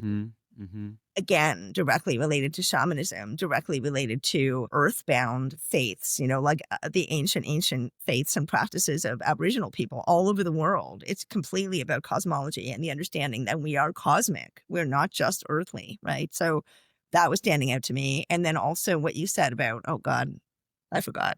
No, wait. Darn it. I forgot. There's so many things. Oh, yeah. I think it's hilarious that you are a winemaker and you've mentioned Dionysus, at least. I was going to mention that in this conversation. Other people say that. Very interesting. And that like all the archetypes there, all the themes and what he means, how he represents polarization. And, on a personal note, I still remember vividly this presentation I did on Dionysus for no particular reason. I think it was assigned to me, actually. And I was in a playwriting class because I'm all about literature as well. So we were studying playwriting and we were studying the Bacchae, the play The Bacchae, which is about Dionysus and his fall and, the revelry and this kind of other state that they go into via wine and ritual and other kind of, they could seem, if you're somebody who I guess is religious or not particularly well informed, it might be sort of sinister, like almost satanic or ritualistic or something like that. But it isn't really. It's about going into the polarization and understanding that both make up the whole, right? That the yin yang is not two separate things. It exists as the whole together. And I hear you referencing that also. And then the fact that you grew up in, I think you phrased it in your article as an evangelical suburban Christianity. It's fascinating to me because duality and polarization are words that have continuously come up in this conversation. Again, a major synchronicity. Again, something Anthony and I have talked about so many times, and that we both think is a very big part of how all of us are experiencing this reality, and also part of the problem of how we're experiencing this reality, because we're constantly trying to escape what we think of as being bad, right? Whether it's death or illness or things that make us uncomfortable or, aspects of ourselves we don't want to look at. But the fact is that if you are a practitioner and you go into your shadow self, you actually become more powerful. You become freer. You become more connected because it's a teacher, just like the light is as well. And it's interesting to me, going back to the evangelical thing, that you come from a religious background and that so many people that I'm meeting now in this field, the spiritual field, in whatever way, come from a religious background and are no longer in it. Partly because this relates back to duality and polarization. It's as if the Catholic Church, or the Catholic Church, I'll just use that as an example. It's as if they've claimed polarization. It's as if they've claimed what those are, how they're defined, of course, within religion. And there are these clear distinctions between, okay, this is good and this is bad. But while also representing the fact that both have power, enormous power. And that, if you go back further and further into early copies of the Bible, demons are spoken about as things that are not necessarily evil. They're just part of the kind of natural balance of everything being this mishmash of so-called good and bad, and that they're forces that we can also work with. They're not always out to get us, right? It's just, there's so much more, as you put it, nuance to all of this. And witchcraft, I feel like, has, with my limited knowledge of it, has so much potential for us to understand all of those things as you're talking about, because of the access it gives us to all those voices that are out there in the ether that want to make contact with us and communicate with us. So I just wanted to express some of those connections I'm making. I don't know if the audience is also going to relate in that way, but there's just I'm hearing so much interconnectedness and also opportunity for expanding this conversation further, right? Within the three of us and also for the audience, because of the fact that here we are sitting here in 2025 and you're male and you're a witch, which is not exactly common, right? So I feel like we're sort of talking about this, where witchcraft is, the intelligence of witchcraft and what it can achieve in the modern day. But it also ties very clearly back to ancient practices that influence all of us, right? That we all inherently come from and that we've been denied knowledge of. So witchcraft is one of the ways we can bring it all back and connect to the everything. It's just fascinating. There's so much depth in this conversation. So anyway, I probably talked a little bit too much there, but I wanted to just share those thoughts. Do you guys have any comments or thoughts? Yeah, I want to also add that so I'm Lebanese originally, and I came here when I was a kid. So for those who don't know, like the Phoenicians were like the original people in Lebanon, going back beyond several empires who have ruled since then. And one of the most famous, like, I think it's a UNESCO World Heritage Site in Lebanon, is these Roman ruins in this town called Baalbek in the mountains, or in the valley there, the Bekaa Valley. And it's this beautiful Roman temple to Bacchus or Dionysus. And Baalbek in Phoenician means the city of Baal. And Baal was this Canaanite fertility god. So it's really interesting. Like, I've never actually looked back into it and done the research, but I think it's important to trace back those connections and lineages. I love that. That's so fascinating.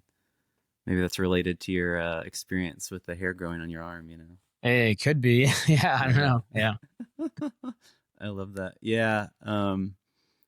And I would say, on top of what I said about the kind of wider cosmovision, the cosmology, that was a good word for it. That is kind of what I was trying to describe. It's like, well, it's kind of a cosmology. I would say on like a more day-to-day level, though, the way witchcraft works for me, and it's not the only practice that has this mindset, but it's really about right relation. And so for me, I rarely go to the woods to do a ritual to like get a thing. You know what I mean? It's not like, man, I need to get $2,000 so I can get a new car. You know what I mean? It's like, it's very rarely those things. There are times I do literally try to just do magic, but for the most part, it's like, oh, I'm going to the woods at night to give an offering because I really want to communicate with something. I want to be open to something to just communicate with me. And the way, for whatever reason, like my interests largely do kind of revolve around this kind of like Elphame. In Scotland, they'd say like the Aeshe, but fairies, which to me, you know, I'm not going to like be so bold as to say I have a definition for what they are, but in my ancestral viewpoints, they're very much more than just like nature sprites. You know what I mean? They're very powerful entities that probably a person without knowing anything about them, if they were to encounter one, would probably think they were an alien or related to them, I would assume. A lot of people see them as like one-to-one, that like either what we call aliens now are fairies, or what we called fairies were aliens and we didn't have the terminology. That's like a very common perspective. I'm not saying it's absolutely true or always true, but it's an interesting thing to consider. So like if you are doing a folkloric practice that was founded in a bunch of people in Scotland who said that they worked with fairies to teach them magic, and that magic had largely to do with ancestral beliefs of right relation with the land and everything. It's like, what does that then tell us about like what we think of as aliens now? Which is kind of wild, you know? Yeah. Yeah. I mean, we just interviewed Sean Espeon Hargens Mm-hmm. recently, and he talked about he has this amazing taxonomy of non-human intelligences, and I within heard that, that.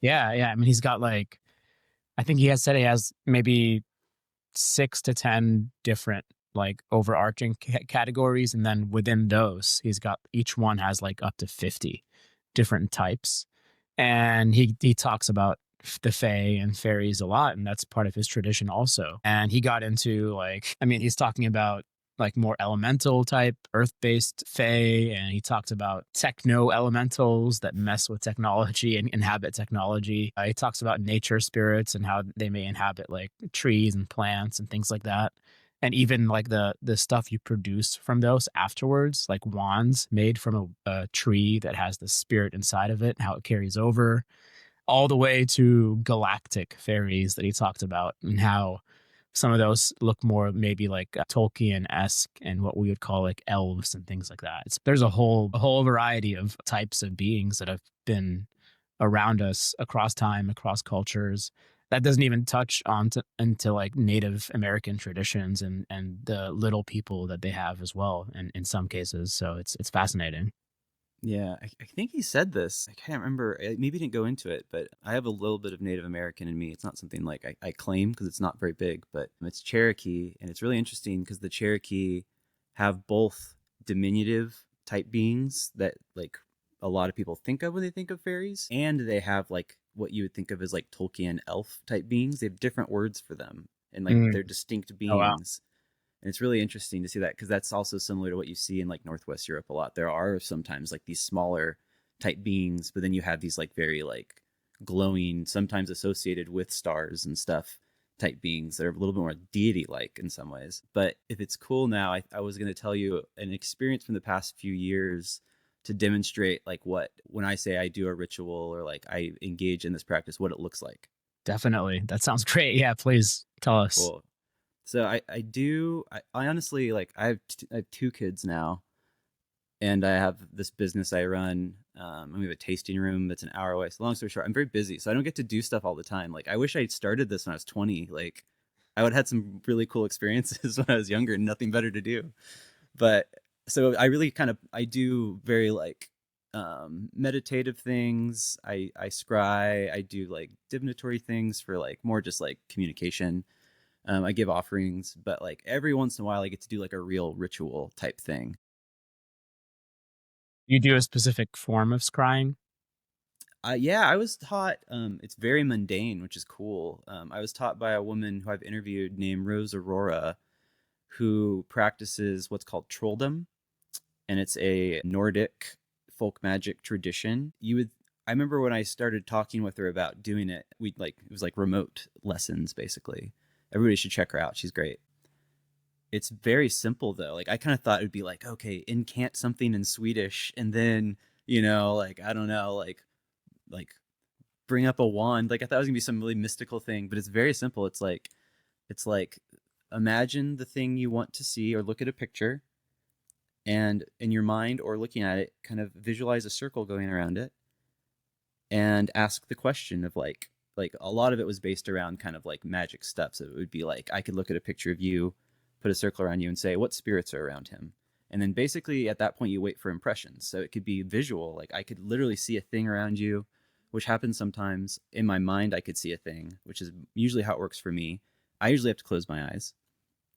But it could also just be like a feeling, like Mm. like or like a sense of just like a concept, and then you kind of work your way through it. So that's kind of like more of a mundane day-to-day type thing. But on May Eve, I think 2 years ago, I think it was 2 years ago now, I kind of like, it was before my birthday, so I told my wife like, hey, for my birthday, can you watch the kid this night and let me just go into the woods by myself and like spend the night out there, it's just kind of like, you have to take care of the kid, so it was like a favor sort of.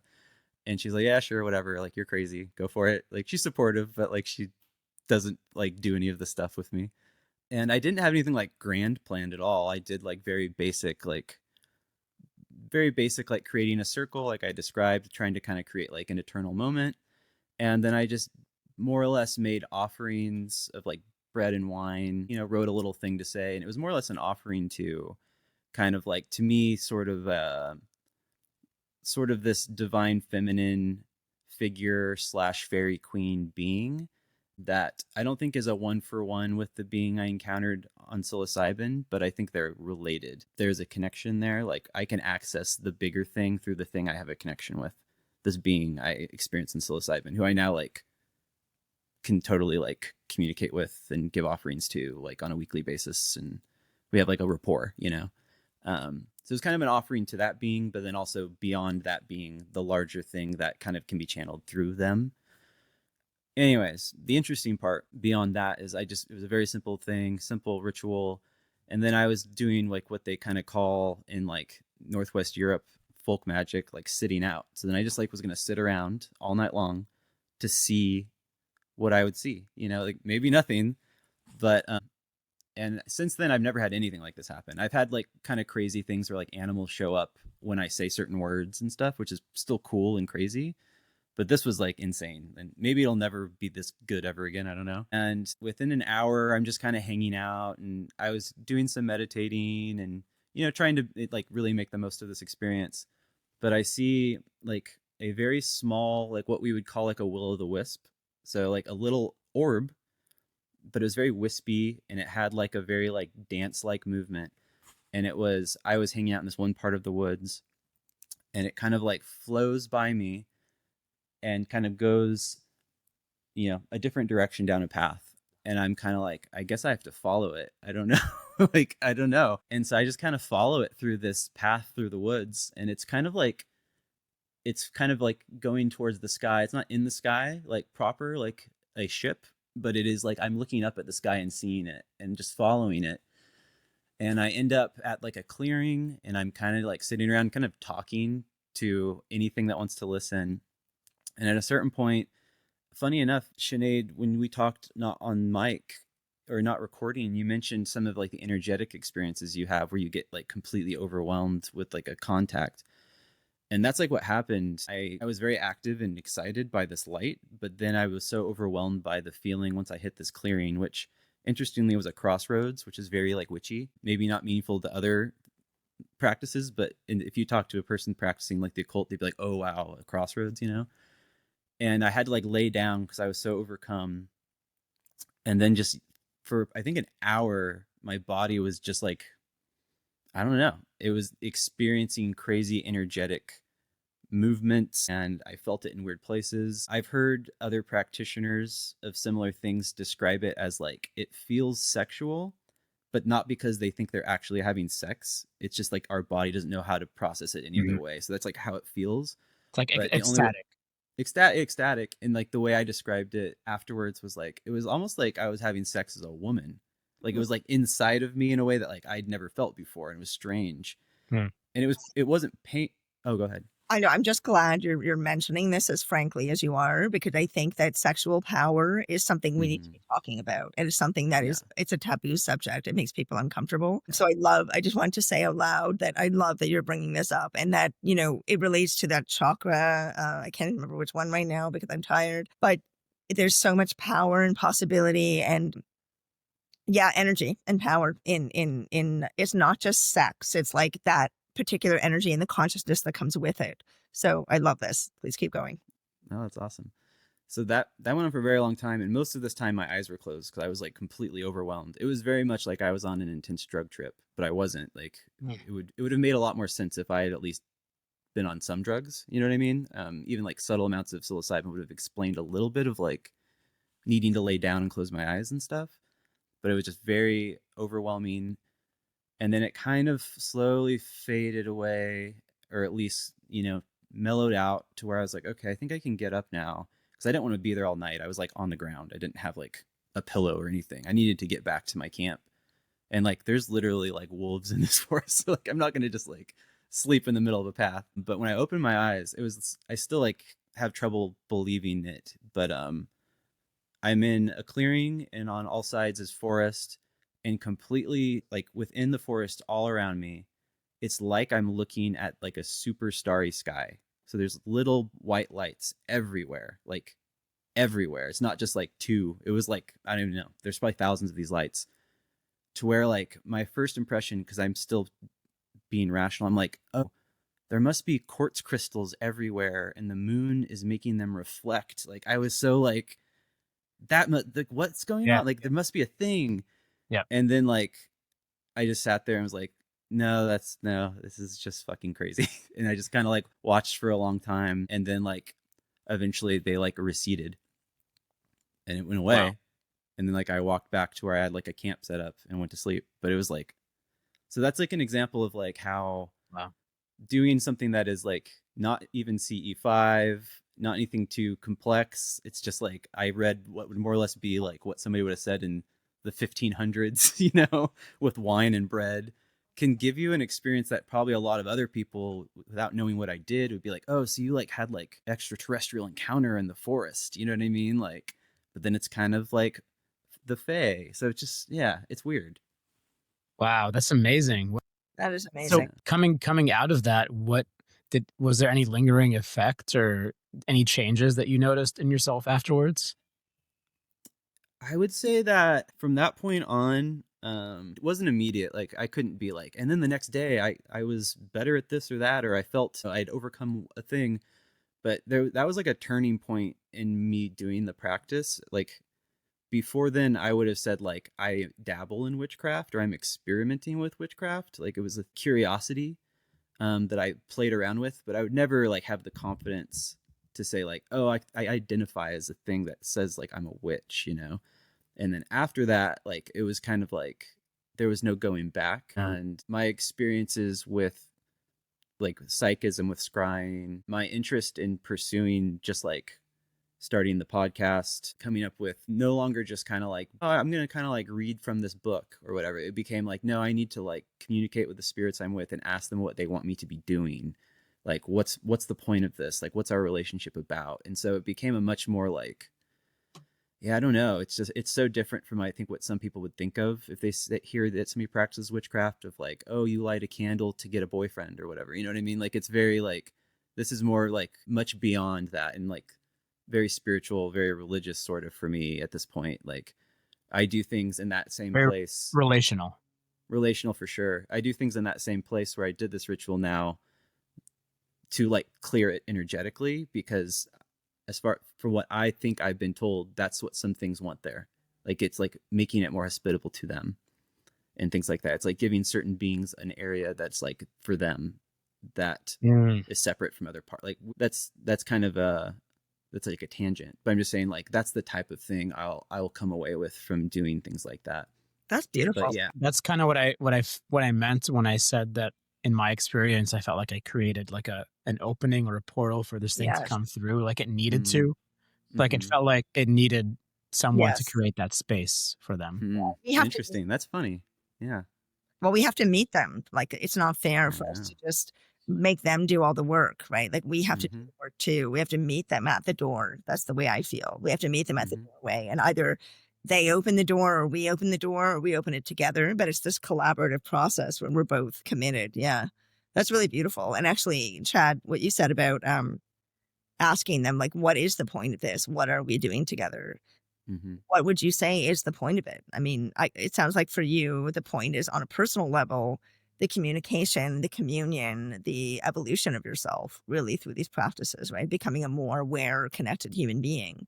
But you're also, no man is an island, right? And so you're affecting everybody else around you. You have children, you have a wife, you have a community.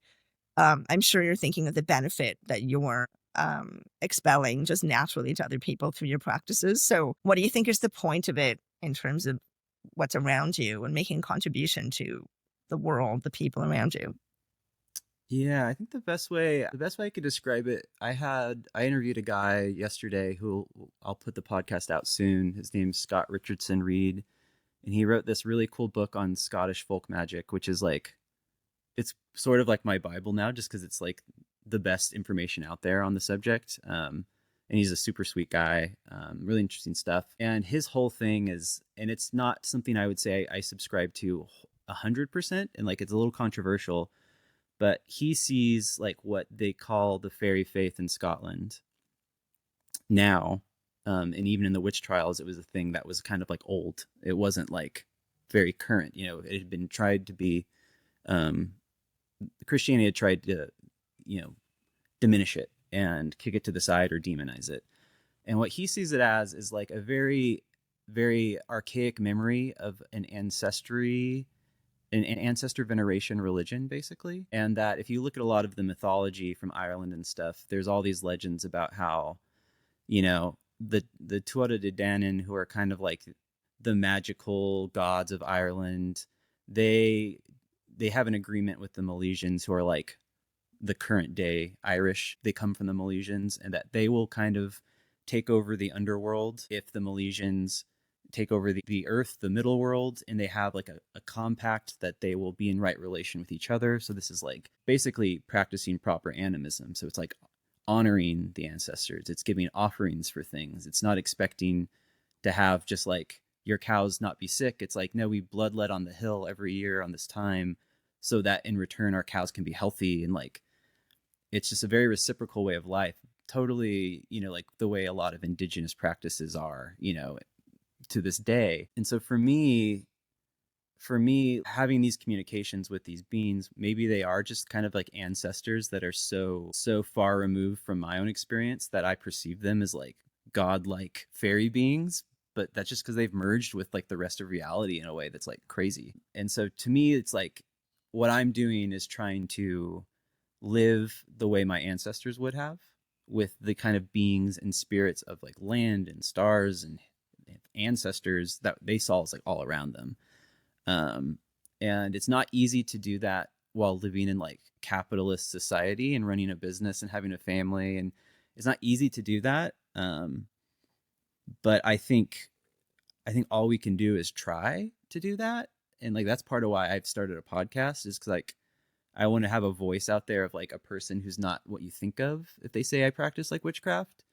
And maybe that will like open more people up to the possibility that it's something they should try. Not that it has to be witchcraft. It could be any number of things. It could be various religions or Neo-Shamanism or whatever. But it's just like seeking right relation, however you need to do it. I think that's what it's about. And like, that's like what I'm going to like teach my kids, you know what I mean? And like, hopefully, you know, if we enter World War III and everything goes crazy, what we're left with is like, oh, cool. Like, let's not fuck up like we did.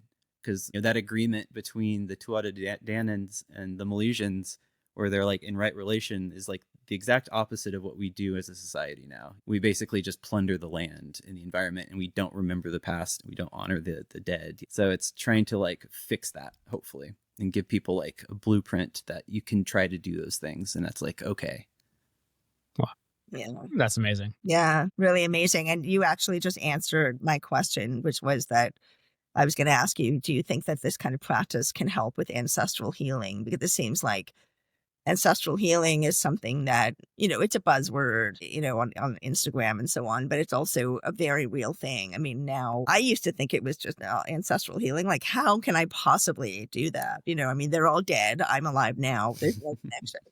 And yet there really is a connection, and they're us and they want us to be successful. I mean, that's what it feels like to me, that, you know, once we leave the body, because we're not our bodies, right? Like we're just living in this amazing toolkit in this lifetime, but we are not it. And so, you know, once you die and your consciousness or the essence of who you are goes back out of the ethers, they say that you can do pretty much anything you like, and you can come back and still continue to support the living. And it seems like one of the reasons that they do that is for the purpose of ancestral healing, because it helps with what we're currently trying to achieve in this world now, which I think is incredibly important. We all think this is incredibly important, all three of us here, right? That we're living in this time on earth that is full of possibility for doing things differently, and to actually, Anthony and I were talking about the phoenix. You know, it feels a bit like it's time for things to burn down and then rise again in a different way.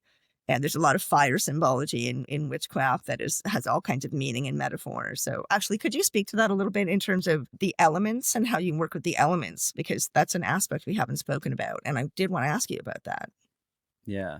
I just want to say to what you said really fast. Yeah. When you guys were saying earlier how you think at the end of the day, this all has to do with consciousness at some point, you know, like that's basically all we can kind of know is probably this is all like one big consciousness. So if that's true, then like our ancestors are like everything. You know what I mean? Like the moon is our ancestor, the sun is our ancestor. Like, you know what I mean? Like, I think when people hear ancestor, they just think of like, oh, my great grandma. You know what I mean? Like, it's like, no, I think the concept's way bigger than that, which is why at least And this they're also writer's. not gone. They're also Yeah, around exactly. time Exactly. in that worldview. Yeah. But that was just, yeah, I love what you said there. That was great. The elements is interesting because in most witchcraft traditions, there's like the very clear four elements. You have air, water, earth, and fire. And those usually correlate to directions on the compass. Those like can correlate to the suits of tarot cards and playing cards, like, which is all super cool. And like, I think that's a really great thing to know and have. Interestingly though, because I am coming from this like trying to explore like ancestral Scottish stuff, they didn't have a 4-element system. They had a 3-element system. So they had land, sea, and sky, or air, earth, and water. And it's funny because I interviewed this guy yesterday who wrote this book, and I was like, because I've been trying to figure this out myself. I was like, so how do you like what do you do with fire? Because if they have a 3-element system and fire's not in it, like that seems like a big omission. Like what the fuck? And his point, which is pretty similar to like my own conclusion, having thought about it a lot and stuff, is that like those 3 elements are like what make up us and the world and everything.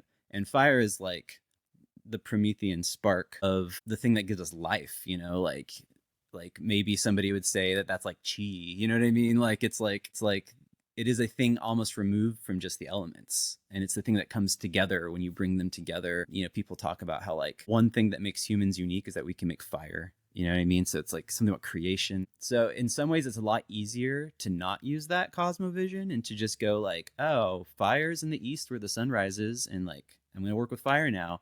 But I actually find it really meaningful to have a system where you have the 3 elements that are like creation around you: earth, air, and sea. And then fire is kind of like the work you do in the middle. Like if you make your circle, you acknowledge those elements, and then you are the fire. And then, that can go into like fire in the head. You know what I mean? Like the Imbas Forosnai stuff. So yeah, to me, fire is like, it's a very like, it is not so much an element of nature as it is something very like magical. Maybe even like consciousness is like that spark of fire too. You know what I mean? Like, yeah, something like that. Can you explain what Imbas Forosnai is? That's going to segue into a synchronicity I wanted to bring up around fire in the head and that. That's awesome. I love it. So yeah, you mentioned earlier the book Fire in the Head about Celtic shamanism and stuff. And so, anything with like Celtic mythology is a little bit of a gray area because it was like written down by Christian monks. So we don't know how much is like totally accurate. So that's like the preface it all. Everything's like, who knows? But Imbas Forosnai appears to be an Irish concept that can mean a lot of things, but often it's seen as like divine inspiration is one way to look at it. And so like the Irish druids, which were like the Fila, a key element of being a Fila was that you would experience Imbas Forosnai, which is like divine inspiration. And they often talk about it in the terms of poetry. So it'd be like, and not even like you're skilled. It would be like, no, you're fucking pulling poetry from the universe and you're putting it out there, and it's like these are messages from beyond. That'd be how they see it. And there's a lot of people that actually see Imbas Forosnai as a metaphor for people that did Psilocybin. It was like the insight of the universe. And then people connect that with, again, this is going like way into like mythology, but like Fionn McCool and the salmon of knowledge. He like gets wisdom from eating of this salmon that's in this well that's at like where the root of the world tree is. It goes and like this just taps into basically it's like where you're like, okay, all mythology is one mythology at a certain point. This just sounds like every other myth there is, in a good way. Like it's beautiful that things are so connected. But yeah, so fire in that viewpoint, the stuff I'm kind of interested in Imbas Forosnai, to me it is divine inspiration. It's tapping into the truth underneath our like mundane experience. And in some ways I see it similar to like Tao and Taoism. Like it's a thing that if you can meet it and be on a flow with that divine direction, you're going to be working within the current. You know what I mean? Similar to like why if you're hanging out with your best friends, you can just like riff on each other and joke in a way that you can't with other people. And like that joy you feel from being able to connect so deeply Imbas Forosnai to me is like that on like a cosmic level. Like you're like doing that with the universe. Wow. Thank you. All right. So let me share this synchronicity real fast because this is amazing. So let's see. Last in April, I was part of this group going around Virginia where I live, doing different consciousness and UFO centric activities and visiting the Division of Perceptual Studies at University of Virginia. But as part of those visits, we also went to Virginia Beach, where Edgar Cayce's Association for Research and Enlightenment, the ARE, is based. I had no idea this was there, and I used to vacation there all the time with my family growing up.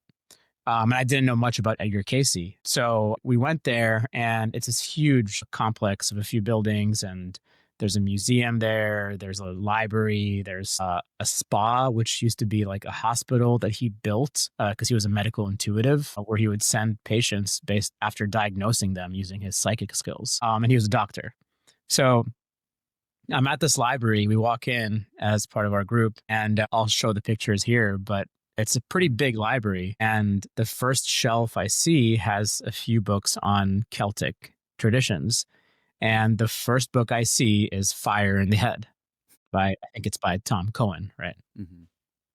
I had never heard of this book. I'd never heard of the term Fire in the Head. I'd never heard of the author, but I felt pulled to it partially because of the cover, but also like the subtitles. But the cover has this image of what looks like Cernunnos, the Celtic deity who has antlers. And I wanted to, so there are some connections with Brett Manning, who I interviewed not too long ago, and this being that she had encountered that I suggested kind of looked like Cernunnos. So I wanted to take a picture of it and send it to her. And I also felt pulled to the actual content because I had just taken this course with a friend of mine, Dr. Kim Ingalls, on shamanistic worldviews and UFOs. And I felt this pull to Celtic traditions and the Fae. So I grabbed the book. I flipped through it a few times, and I tried to buy it, and they told me that it wasn't for sale. It was just to borrow from the library. And I was like, okay. So later that afternoon, I get in my car, and I'm driving back across Virginia, back towards Charlottesville, where we were going for the next part of our week. And it's a few-hour drive, so I'm like, let me just play a podcast to check out on my drive. And at this point, Chad, I had only heard like one of your other episodes. And I usually like watching my podcasts on YouTube. So I was like, I'm driving, so let me get on like Spotify or Apple Podcasts. And I just like click on yours because I have like dozens or probably 100 different podcasts that I follow. So I was like, oh, let me just check out what his latest episode was. And it was an interview. Oh, man, I'm going to forget this. I'm guessing it was Breyer. Or somebody else. It was the guy from, he was Australian. And was he Australian? Australian and grew up in like the Asia Pacific region. Lee Morgan? Or the Greenhouse or the Green Manor or something. He was from there. I'm not sure, but it was called Ecstatic Witchcraft, I think. Theo. Oh, I feel so bad. I'm like, I've had a couple people from Australia and New Zealand on. Yeah, we did talk about Imbas. You're totally right. Yes. I forgot we even had that conversation. Yeah, that's awesome. You should read his stuff. He's great. I'm going to. So the title was just Ecstatic Witchcraft. And I was like, oh, I don't even know what that is, but it sounds interesting. So let me play it. And I clicked it and I'm listening to it. And I took screenshots. I'll share these of the text. So let's see, like, I don't remember how long in, like an hour in, he says, and so she is deeply connected to these concepts, the fire in the head, the divine fire of love, the divine fire that pulses through all things. And when he first said it, I was like, wait, did he just say fire in the head? Like I've never heard that term, but I just picked up that book. And then like literally, what was this? Like 30 seconds later, he says, Imbas is like the fire in the head. So Imbas Forosnai is like this poetic fire that ripples through all things. It's very parallel to the Arwen, the Welsh Arwen. Mm-hmm. And I'm like, okay, this is getting weird now. So I start taking screenshots. And then like 2 minutes later, he says, this is the Imbus, this love that ripples through all manner in creation, destruction, and transformation. And at the end of the day, it's hard to reconcile that, right? And he goes on, he's talking about the fire in the head. And he says, because when I fully let go and go into a deep state of ecstasy, what I mostly feel, what I mostly perceive time and again is this incandescent, holy, dark, world affirming, world shifting love that nourishes all things. And that is the fire in the head. And I was just like, I was blown away, man. I was like, what? Like, this term is just, I'm being inundated by it. It feels so resonant. And yeah, it was just this beautiful synchronicity. And again, not the first I've had with your show. So thank you for covering all these topics, man. It's really beautiful. Oh, I appreciate it. First, I have to say, in case Fio listens to this, Fio is a they, not a he. I did it too. I apologize. Yeah. But they will be very pleased for me to make that known. So yes, Fio's a they. But Fio's amazing. I actually didn't find Fio till like the past year. And when I found his books and read them, I was kind of like, their books. Did it again. Found their books. So sorry. I was shocked at how much they aligned with a lot of my own personal like insights just from doing things and like talking to spirits.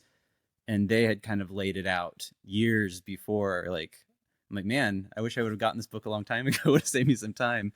So I think Fio is a good place for people to go to, especially if they have like more of a neo-shamanistic background, because he's able to kind of weave the witchcraft stuff with some of this broader perspective in a really good way. Yeah, including like they also talk about the 3 elements as well, because they have a very, even though they do live in Australia, they have a very strong tie with like the Celtic stuff, obviously. So yeah, I would totally recommend people check out their books, The Witch Belongs to the World, and I believe it's Shamanic Witchcraft.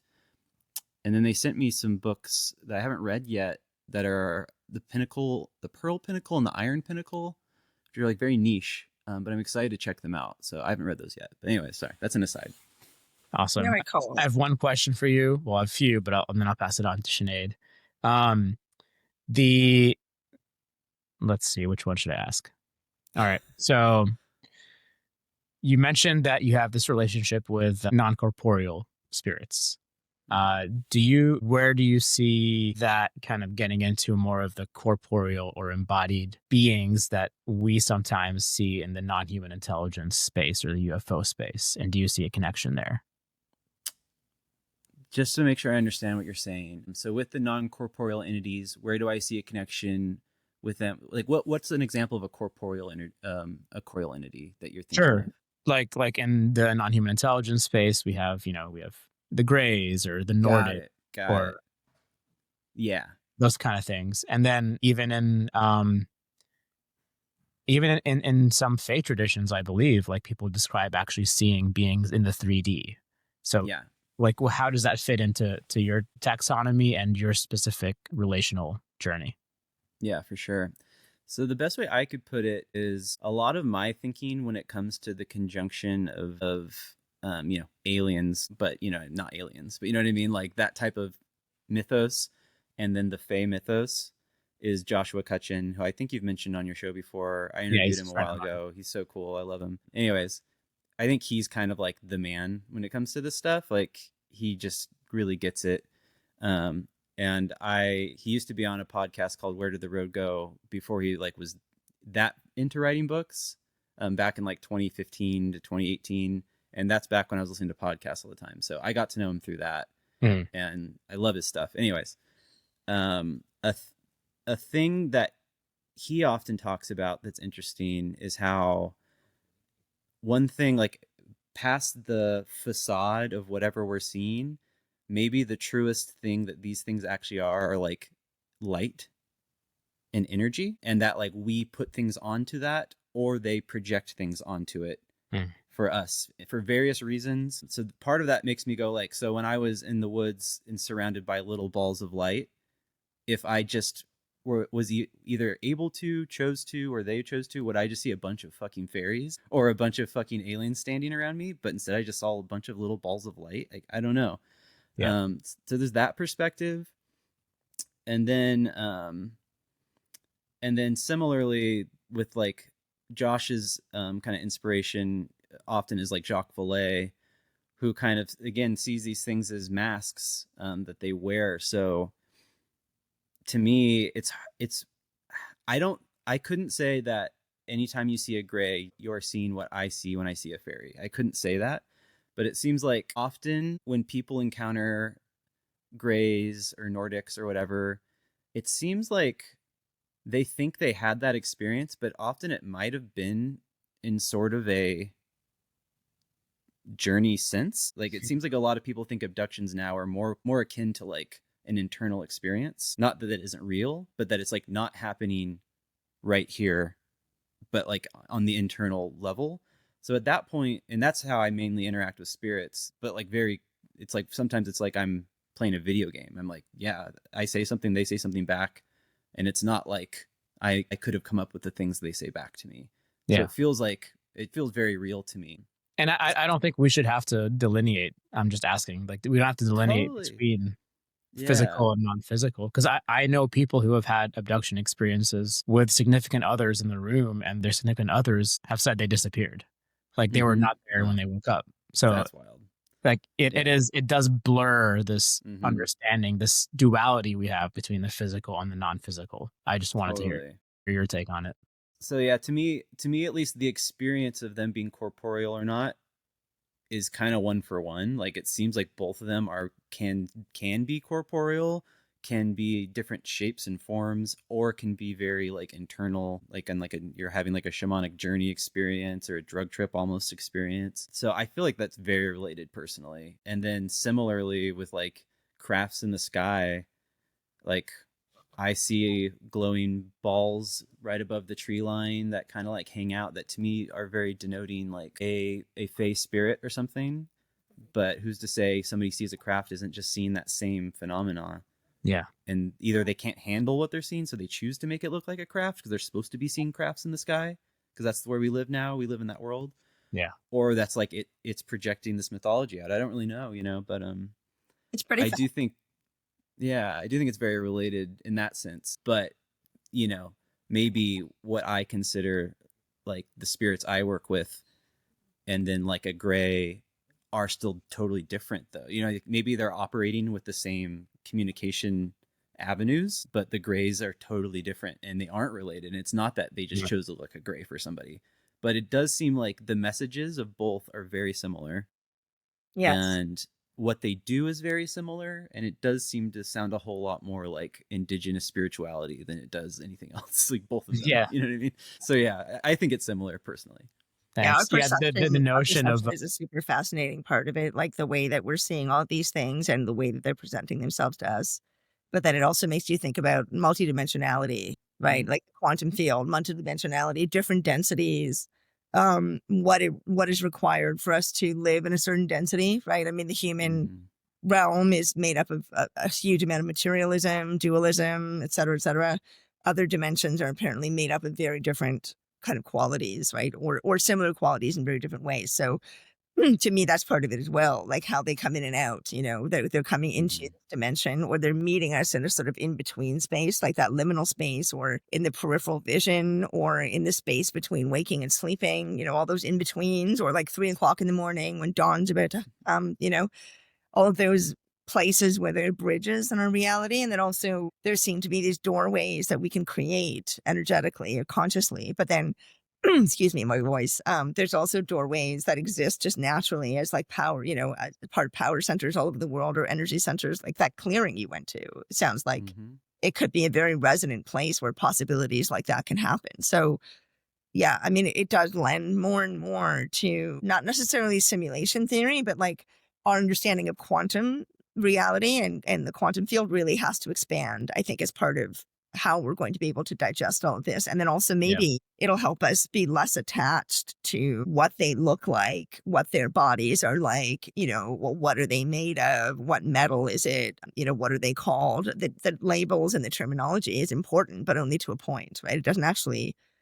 I feel it doesn't actually help us with our consciousness development. It just helps us in this reality to be able to kind of figure out what is going on enough to have a bit more footing to give us confidence and familiarity and be able to learn, right? But to me, it's a very sort of basic aspect of the knowledge we can acquire in these fields, right? Like what you're saying, Chad, about not having done a whole lot of reading and studying, but just going out and learning directly from the spirits themselves.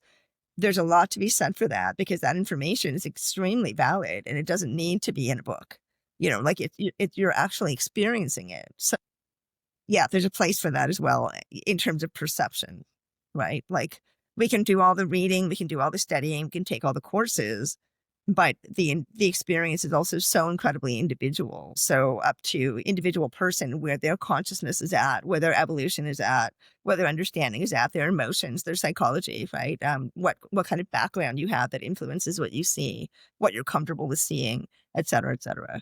It's just so multi-layered. But I love that you keep referencing how this world you're existing within is still connected to, like, as we said before, all these other possibilities. So really anyone can go into any of these worlds, like the UFO world or UAP world, witchcraft, nature spirits, shamanism, whatever. And we can all end up essentially in the same place talking about the same essential things. It's really kind of amazing. And it's a big part of what I think is bringing us together as a community. It used to be much more separate, right? Like there were the UFO people over there, and they thought the fairy people were really weird, and the UFO people were really weird. Now we know it's all connected. Yeah.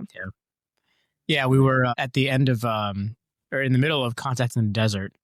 We attended a Skywatch with Chris Bledsoe, who wrote UFO of God. And so he has all these like recurring orb experiences, and he can get in like a meditative or mental state where he can essentially like call them in. And he has a lot of other experiences as well. But so he was doing this Skywatch and leading it, and there were like several hundred people just gathered outside for this. And this is interesting because it fits with what we were just discussing, but there were a few like possibly anomalous or likely anomalous orbs of light that we saw very high up. But there was this one point where he was he's on a mic and he's kind of guiding people at some points on what to think and what to be considering like cognitively, and when nothing is happening. And there's this point where he said he was describing who these others were, and I forgot the term he used. I don't know, Sinead, if you remember, but it was something like guardians or something. Like it wasn't quite guardians, but something akin to that. And as soon as he said that word, an orb appeared. Like the second he said it, and there had been this, I think that was the very first one. There was this long gap before that, maybe like 45 minutes. Anthony actually texted me from across the field because we weren't together at this point. He texted me. He's like, as soon as he said guardians, I saw an orb. Yeah. So excited. Yeah. So, and then there was this other point where we saw these, like, I don't know if you saw them, Sinead, but I saw them, and it looked like there was an orb or something. Like it looked like a satellite. And then next to it, there appeared these, like, it looked like two birds that were maybe 1,000 feet up. Like they were flying parallel to each other.